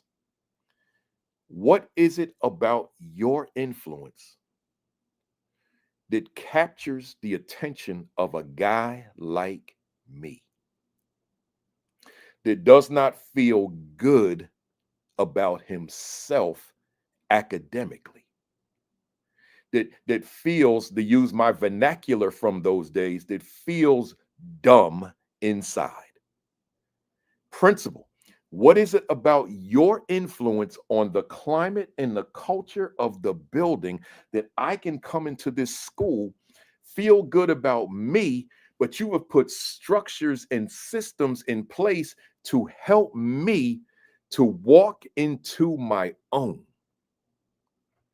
That's why my monologue, where I said, don't allow yourself to become obsessed with test scores at the expense of your focus on the students. That's the point. If you missed my monologue today, please go back and watch it at the end of this session. And of course, I'll make it a separate reel as well. But I'm saying to you, there could be students, the difference between their success or failure, the difference between where they stand now or their greatness later on in life might be the way they feel about themselves right now in real time. What is it about your influence? See, this is why, in addition to me just deviating off topic from time to time, this is why I'm spending so much time on influence, because there's so much to be said about influence. Maybe that's my next book, Leadership Influence, because I've been racking my brains since I wrote What Is My Value Instructionally to the teachers I supervise. Like, do you have another book in you? Right? And the answer keeps being no. Do you have another book in you? Maybe that's the book, your leadership influence, right? Because your leadership influence is so important, it's so significant, but it can be so powerful, it can be so strong. But you and I can't neglect it. I think I got one more on this part, on these bullet points. A school climate, no, I got two more. A school climate and culture where students can be themselves without feeling the pressure to succumb to peer pressure. So a variation of what I've said before, but imagine this, y'all, that you have certain level of gang influence either in the school, boys or girls, male or female, or outside of the school, right? And I don't feel good about me. And quite frankly, I'm not emotionally safe in your school, nor am I physically safe in your school, but particularly outside of the school. But if I join the gang, I'll be safe. What is your level of influence to get way ahead of that?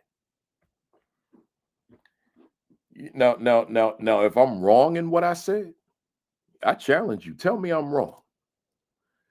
That if the youngster is not feeling good about self and has developed low self-esteem, tell me I'm wrong that gang might not have pull on that youngster, male or female, and now I feel embraced by somebody.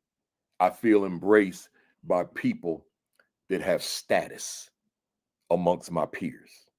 And now I'm locked in. And my personality begins to change. It begins to morph. And now you don't even recognize me anymore. What is your level of influence to stave off the temptation to join so that I can be accepted? See, none of what we're talking about today is grad school. I don't even know if it's PD. Right? But this is leadership too. This is leadership. So again, the word is influence, and you gotta spend like I hope that when we sign off in a few minutes, that it's not just we did the session and now we move on with the day, but no, you said, man, that word, man, I need to consider what is my level of influence, in this case, on the climate and the culture of the school. Remember last week we said your influence on the brand identity of your school. We said your influence on the mission and the vision of your school. Today I'm saying on the climate and culture of your school. And had I not run my mouth so excessively, I would have also said, and on the social emotional needs of the students of your school, but we'll do that on the first Saturday in December, right? So, but your influence, And that's just 4 categories that I chose. There are more. Let's go. Last one. A school climate and culture where each student feels their presence, that their presence and individuality are important. Again, a school climate and culture where each student feels that their presence and their individuality are actually of importance, right?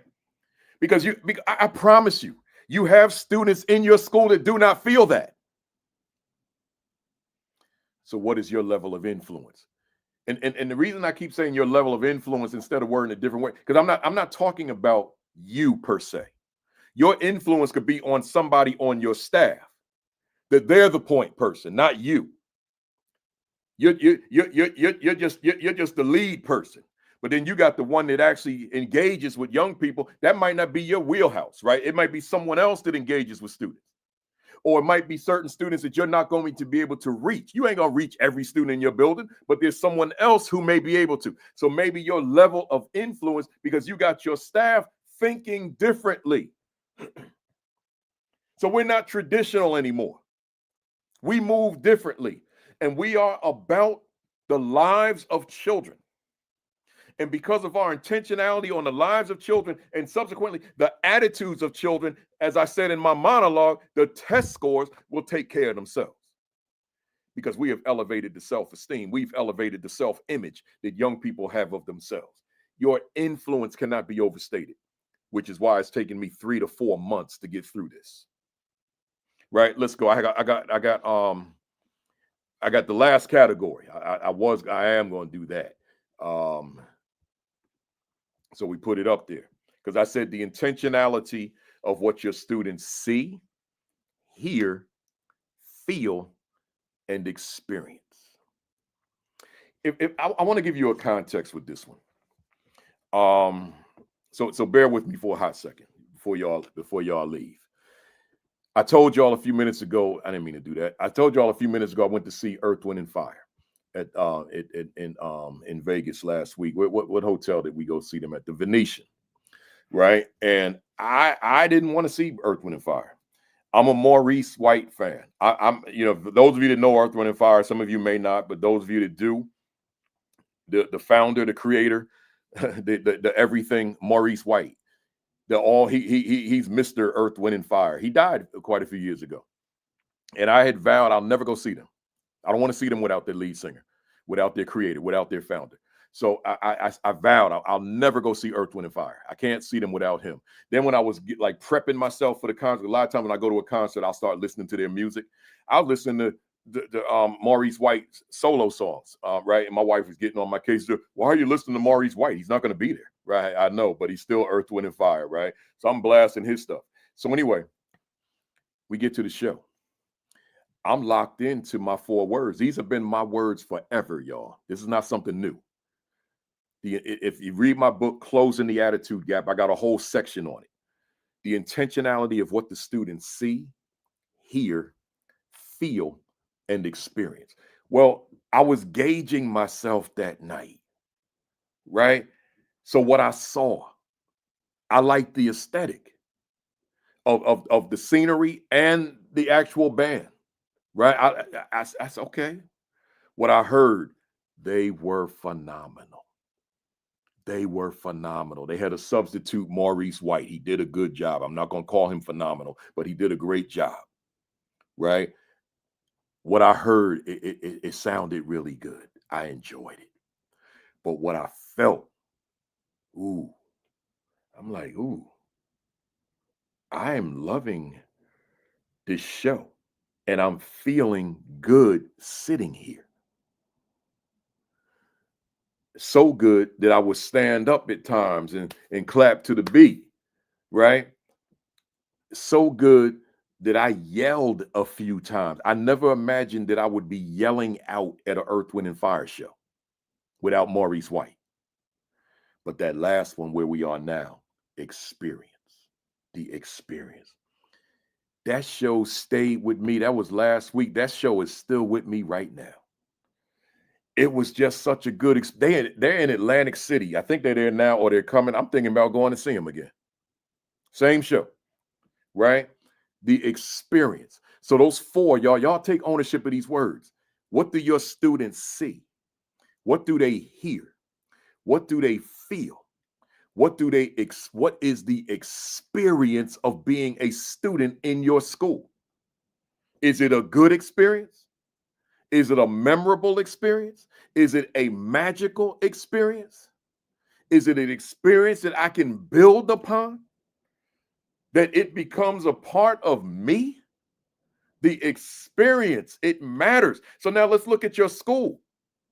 What is the experience of being a student in your school? Appreciate you, Dr. Tammy Moore Johnson. By the way, y'all, Tammy Moore Johnson is on, and I didn't realize you stayed on, Doc. That's my business partner with our institute we do every summer. You know that summer institute that we do? So we'll start advertising for that soon, probably in January. We want you to join us. I forgot what city we're gonna be in, Tammy, but we're gonna be somewhere, right? And we want you to come down, and your contact person will be Tammy Moore Johnson, Dr. Tammy Moore Johnson. I'm just the guy that shows up and delivers the message. I don't do any of the work, right? None of it, except promote it on this platform. She does all the work. The everything imaginable to set up a conference, Tammy Moore Johnson does that, right? So know that that's who that is when you see that name. She's not on the Facebook side, she's on the YouTube side, right? So with that said, y'all, what is the experience of being your student, right? Is it a good experience? You know, it's like you go to a restaurant, right? You could go to a restaurant and the food was, and I've used this before. You could go to a restaurant and the food was not that good. It wasn't up to your standard. But that waiter or waitress was phenomenal. They were handling their business. They were the perfect waiter and waitress, and you still dropped a heavy tip on them. I do that with Uber, man, because I ride a lot of Ubers, particularly before I got my new ride sitting outside. You know how that is, right? So now, if the Uber driver, like they spoke a little, but didn't talk too much, but just enough to establish that we in the car together, because I don't really want to hold a long conversation. But sometimes they figure out what, like they might ask me what I do, right? Like you go in the airport, where you going? And I'm going to Chicago. Oh, what you doing in Chicago? Well, I'm a speaker.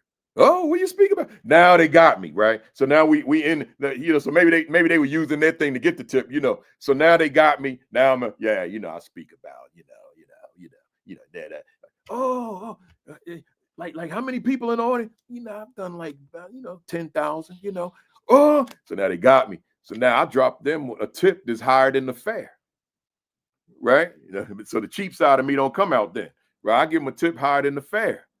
So, sometimes I get an Uber driver $100, so because the experience, I told y'all, when a guy don't spend money, then he got money.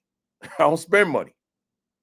Y'all know I've been wearing these jerseys for the past 6 years since we've been doing this platform, right? So I don't spend money. So since I don't spend money, I got a little money, right? So I'm saying, the experience in the Uber car between here and Newark International Airport, I like you. I'm going to tighten you up. And that's what I do. So what about your school? What is the experience via the climate and culture, via your influence of being in your school? Them Saturdays, man, when I see my former students on my thread, I'm like, man, that's like a blessing. The former student coming on your live stream to listen to you. Their former principal. It's not like I was the teacher in the classroom with them for 180 days. I'm their principal. And they on the live stream. The whole lot of them be on here. I'm like, wow. That's special. It speaks to the experience. So let me give you these 5 bullet points. Matter of fact, no, I structured this one different. I gave you something. I gave you in a different context in another session that everybody, I'm sure, didn't see. So let me give you. So I got these questions that I'm gonna just race through. There's 15 of them. So with the question on the screen, as it relates to your influence on the climate and culture of your school, what do your students experience when they walk into your building every morning and throughout the day? So in other words, do they feel welcome? I'm gonna go through these real quick. Do they feel they belong? Do they feel they're somebody? Do they feel celebrated? Do they feel emotionally safe? Do they feel seen? We're talking about their experience now in your school. Do they feel like they're seen? Do they feel like they're heard? Do they feel like they're liked? Do they feel that they're known? Do they feel that they're valued? Do they feel that they're cared about? Do they feel that they're believed in?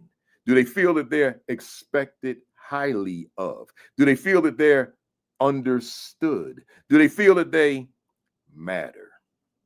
I gave you 15.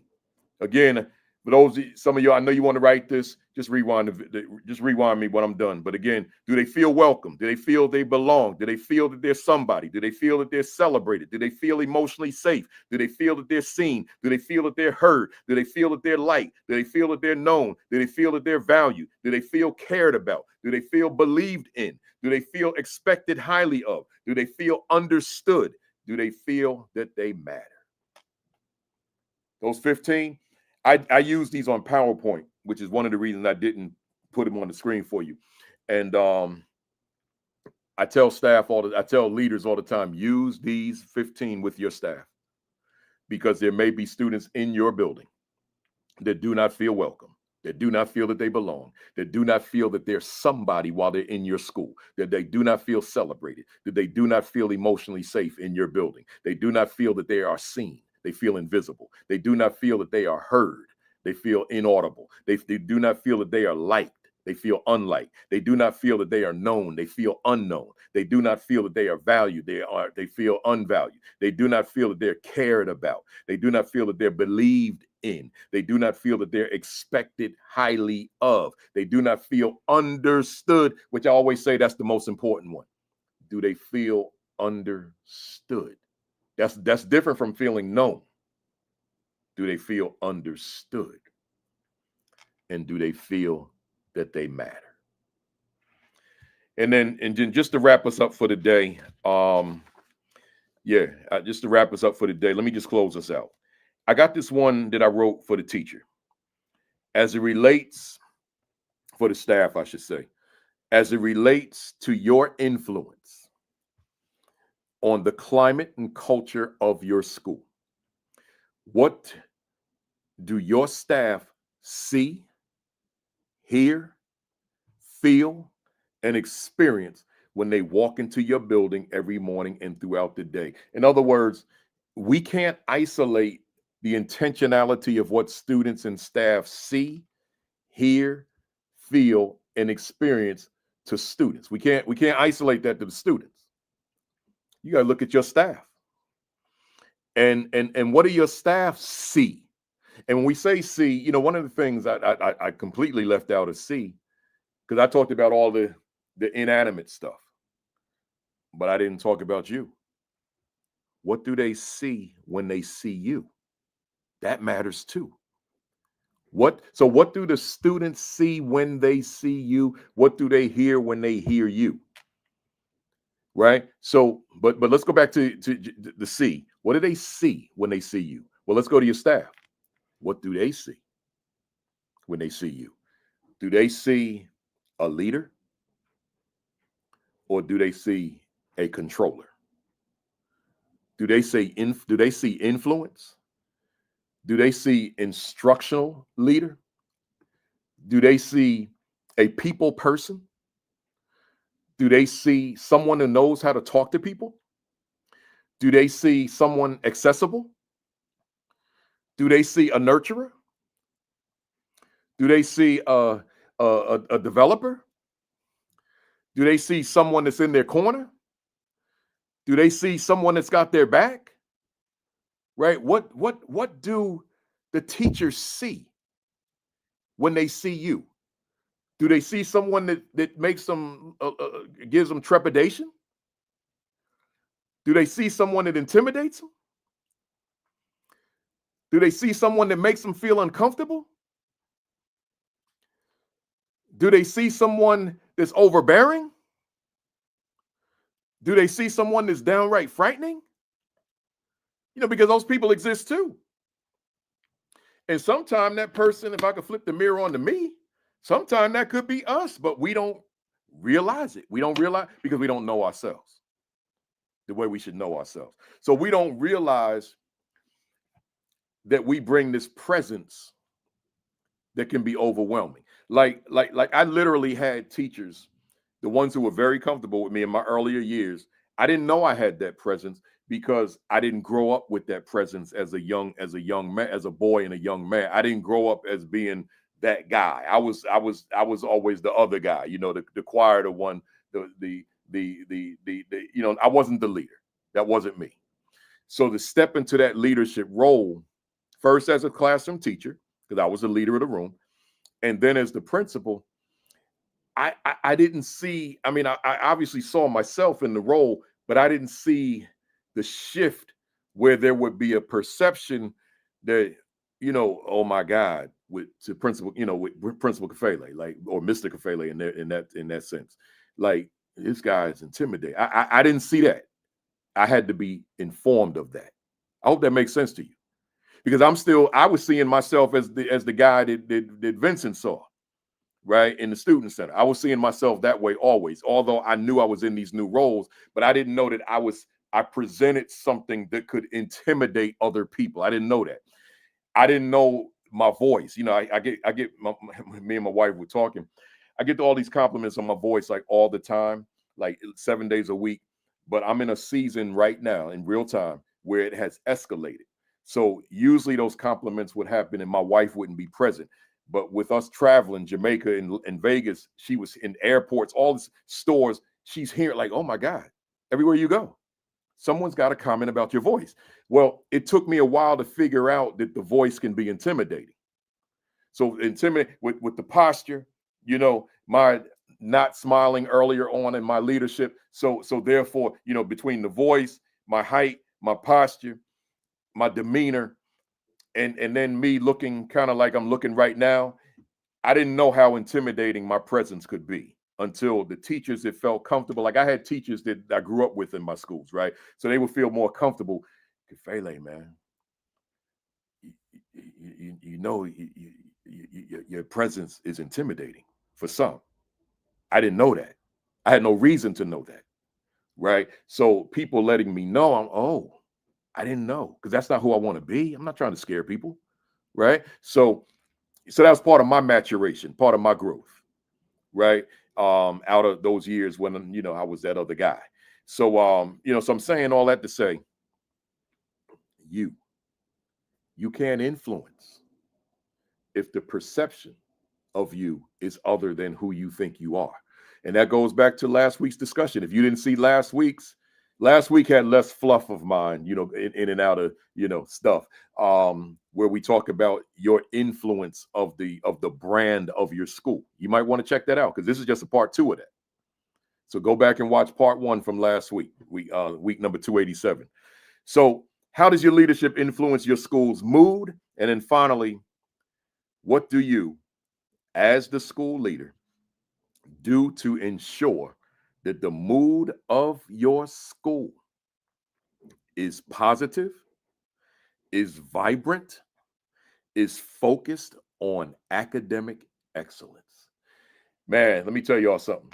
I'm going to elaborate on that for a minute, but I got to tell you about a young lady that I just saw on my screen. Her name is Amanda Quinichet. She was my student in grade 7 and 8. Right? She's on the screen right now on the Facebook side. I don't know what she wrote, but I'm going to read it out loud. She said, Principal Kafele, as an aspiring leader, which I'm aware of, I'll get to that in a second. Y'all stay with me for a minute. As an aspiring leader, I can visualize these examples. What do they see? Both students and staff. Now, before I finish reading what she said, she was my student in 7th and 8th grade. She could come on here right now and say, I was there. I saw you. So I still don't know what she said yet because I didn't read the whole thing. So let's go. As an aspiring leader, I can visualize these examples of what do they see. Both students and staff, it certainly has an impact on climate culture. Currently, as an educator, because she's a teacher here in Jersey, I look for those characteristics, especially since I saw these qualities in you as my principal at Hart Middle School. Certainly has an impact that is critical to an educational instruction, to an educational instruction. Thank you. Now, appreciate you, Amanda. And let me tell y'all this. I didn't even know Amanda was coming on here. I've never seen her on here. So when I said what I said, it was kind of prophetic, right? Not me calling myself a prophet, though. But Amanda was my student, y'all. Now she teaches in South Orange, Maplewood, New Jersey. She's an aspiring administrator. I sent her every leadership I've ever written about a month ago or less, right? And just to give her a supplement to what she's learning in school. And I'm excited. She knows I am excited for the prospects for who she's going to become as a principal. But the irony is, fam, that what I said about my former students being on here, not knowing that this one was on here, one of my formers who is aspiring to become a principal. Let me ask you a question, y'all, and you could drop this in the chat. Does it get any better than that? My answer is no. I mean, in this life we're in, this leadership life we're in, even though I'm a speaker and a consultant, I'm still leader. I'm still Principal Kafele. For Amanda to come on here and to write what she wrote on my live stream, does it get any better? No. Nothing can top that. Nothing. Right? She made my month. Like it's November 1st. She made my month. We can go into December now, right? So yeah, it's that's what it is, y'all. Yeah, hey, y'all keep an eye on Amanda Quinnichek, man, because she's gonna be doing big things. Because you know I'm gonna be mentoring her the whole way through, man. Because I want to see it happen for her. And then ultimately she'll be a guest on here too. Wait till that show happens, right? Right. Let me let her get a few more grad credits in, and then wait till we do that one. We're gonna go one-on-one. There ain't gonna be no other guests when I have her on. It's just gonna be me and her. Like my other former student, when I had Ivana Wade, it was just me and her. Right. And that's how, anytime I bring the former students on, it's just gonna be me and that student, and then we're gonna let it rip. So y'all, let me close this out. Let me close it out. As a matter of fact, hey Tammy Moy Johnson, if Amanda's free over the summer, and she's got some time to come to the institute, we bring her down, and I'll take care of her tuition. That'll be on the house, right? So she come down and spend 2 days at my leadership academy somewhere. What we gonna do? Somewhere in the South. I don't know where we're doing it, but we'll do it somewhere, right? And that'll be on me, right? So let's go, y'all. Let's close us out. Listen, I'm done. I got a whole 2 more pages. I'm done. Look, y'all, do me a favor, y'all. If today's session resonated with you, I know some of y'all started, but I'm still going to say it. If today's session resonated with you, if it was useful, if you could infuse it, if it was influential, if it was impactful, give me those emojis, man. And I'm not saying that for you to pat me on the back, right? I'm saying it because it's data for me. But if it wasn't, don't give me those emojis, because then you giving me a false flag, right? Just like if it was, then give me something, and then I'll use my bat. I don't want to say to myself I hit it out the park. I'm gonna say, like I say to my guests, I'm gonna say, I tried my best, man. I tried my best. What I look like saying, Kafele, man, you hit it out the park today. Nah. I did my best, man. I did my best. I will say that. I did my best. I appreciate all those emojis, man. Keep them coming, y'all. Y'all good for my self-esteem, man. Because some rooms I walk in ain't like the room I walked in Atlanta the other day. Some rooms I walk in, there's tension in the room. I'm still going to bring it. But some rooms I walk in, it's a little tense in there. Because sometimes, I'll write a little something on my page that's you know, a little, you know, revealing myself a little as far as my politics. And sometimes I'm thinking they must have read what I wrote, man. And they on the other side of the aisle.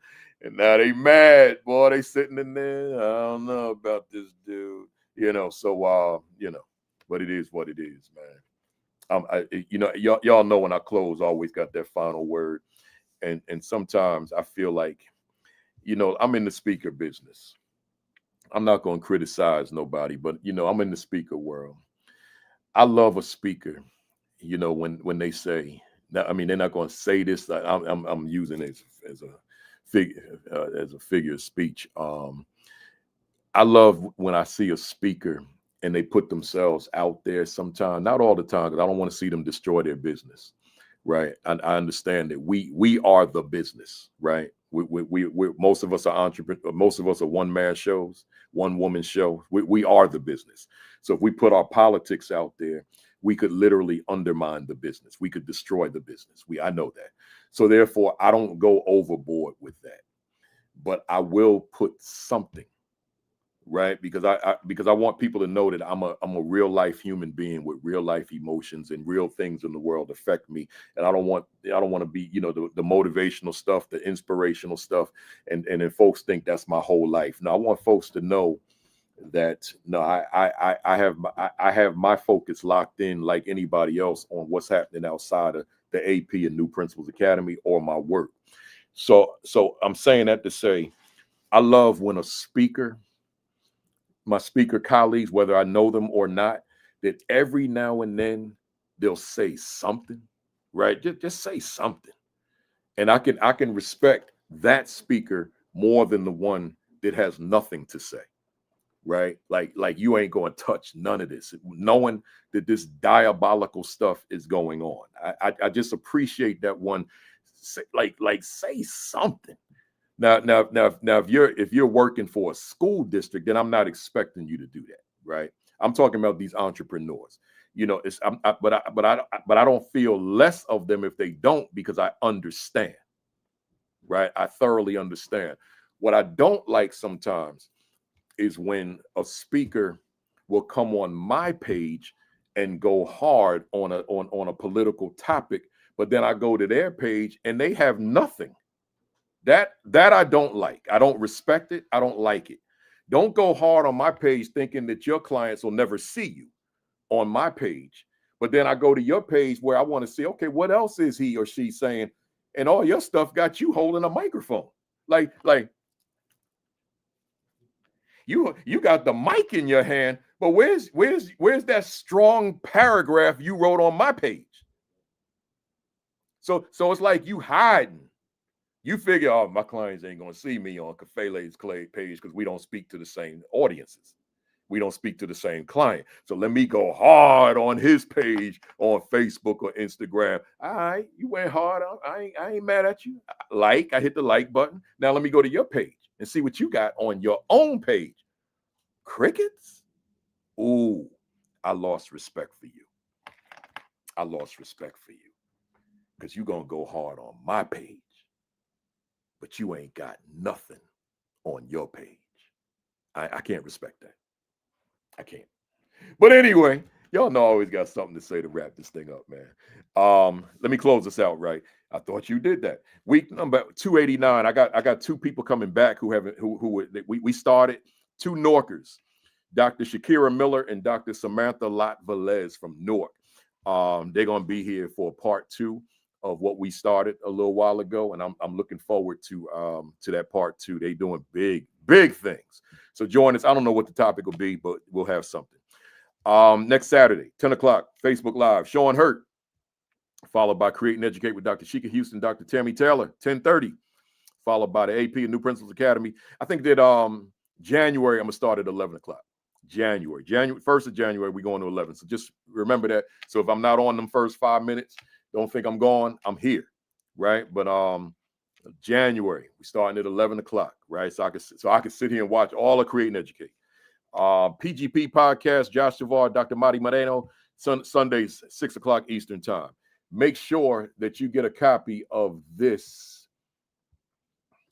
if you don't have it, right? But while you're at it, get this. What is my value instruction? I mean, is my school a better school because I lead it, right? I got a whole stack of books I read down here that I wrote. I ain't gonna bore you with that, but I was using this today, so I want to make sure that you get yourself a copy if you don't have it. But that main one there, that's my newest one. Get yourself a copy of that, man. That's important, right? I just feel strongly, even folks that don't like me, everybody don't like every speaker. I know it's people out here that don't like me. I'm aware of that. They kind of make it known, some little subtle ways on social media and all that stuff. I'm good with it. I'm good, right? But even if you don't like me, get yourself a copy anyway. because there are things in that book that I wasn't thinking about you that doesn't like me. I wasn't thinking about you when I wrote this. All I was thinking about was, how can I help a leader to become better, to save a child that we may lose otherwise, right? So therefore, that book. So get yourself a copy of that book, right? And where we at? Let me get it off the screen. Ooh, I'm messing up. Oh, here we go. Subscribe to the AP New Principals Academy YouTube channel. So again, subscribe. Don't just go there. Subscribe. Hit the subscribe button. Take me up to 25,000. We're at 24,600. Take us up to 25,000. Hit the subscribe button. Hit the notifications bell. And by the way, to the clients out there, because these are funny times. I still speak, right? So make sure you invite me. You can go to principalkafele.com and get all my information, except my prices. You got to call me. You got to email me for that. But all my sessions, all my workshops, reach out to me. I'd love to come to your place. So reach out to me.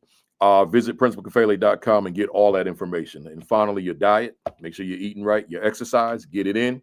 And your virus precautions, make sure you're taking care of yourself. Other than that, I appreciate y'all being here. Join me next week. Join me next week for 289 with Dr. Miller and Dr. Lot Velez. But then join me in December where we do part 3 of a 4-part series on influence, right? Other than that, have a great week. Have an extraordinary week. Have your best week yet. Peace. Peace. Thumbs up. Cock that fist back. Count to 3. 1, 2, 3. Bam! I see y'all next week, next Saturday. You have a strong one.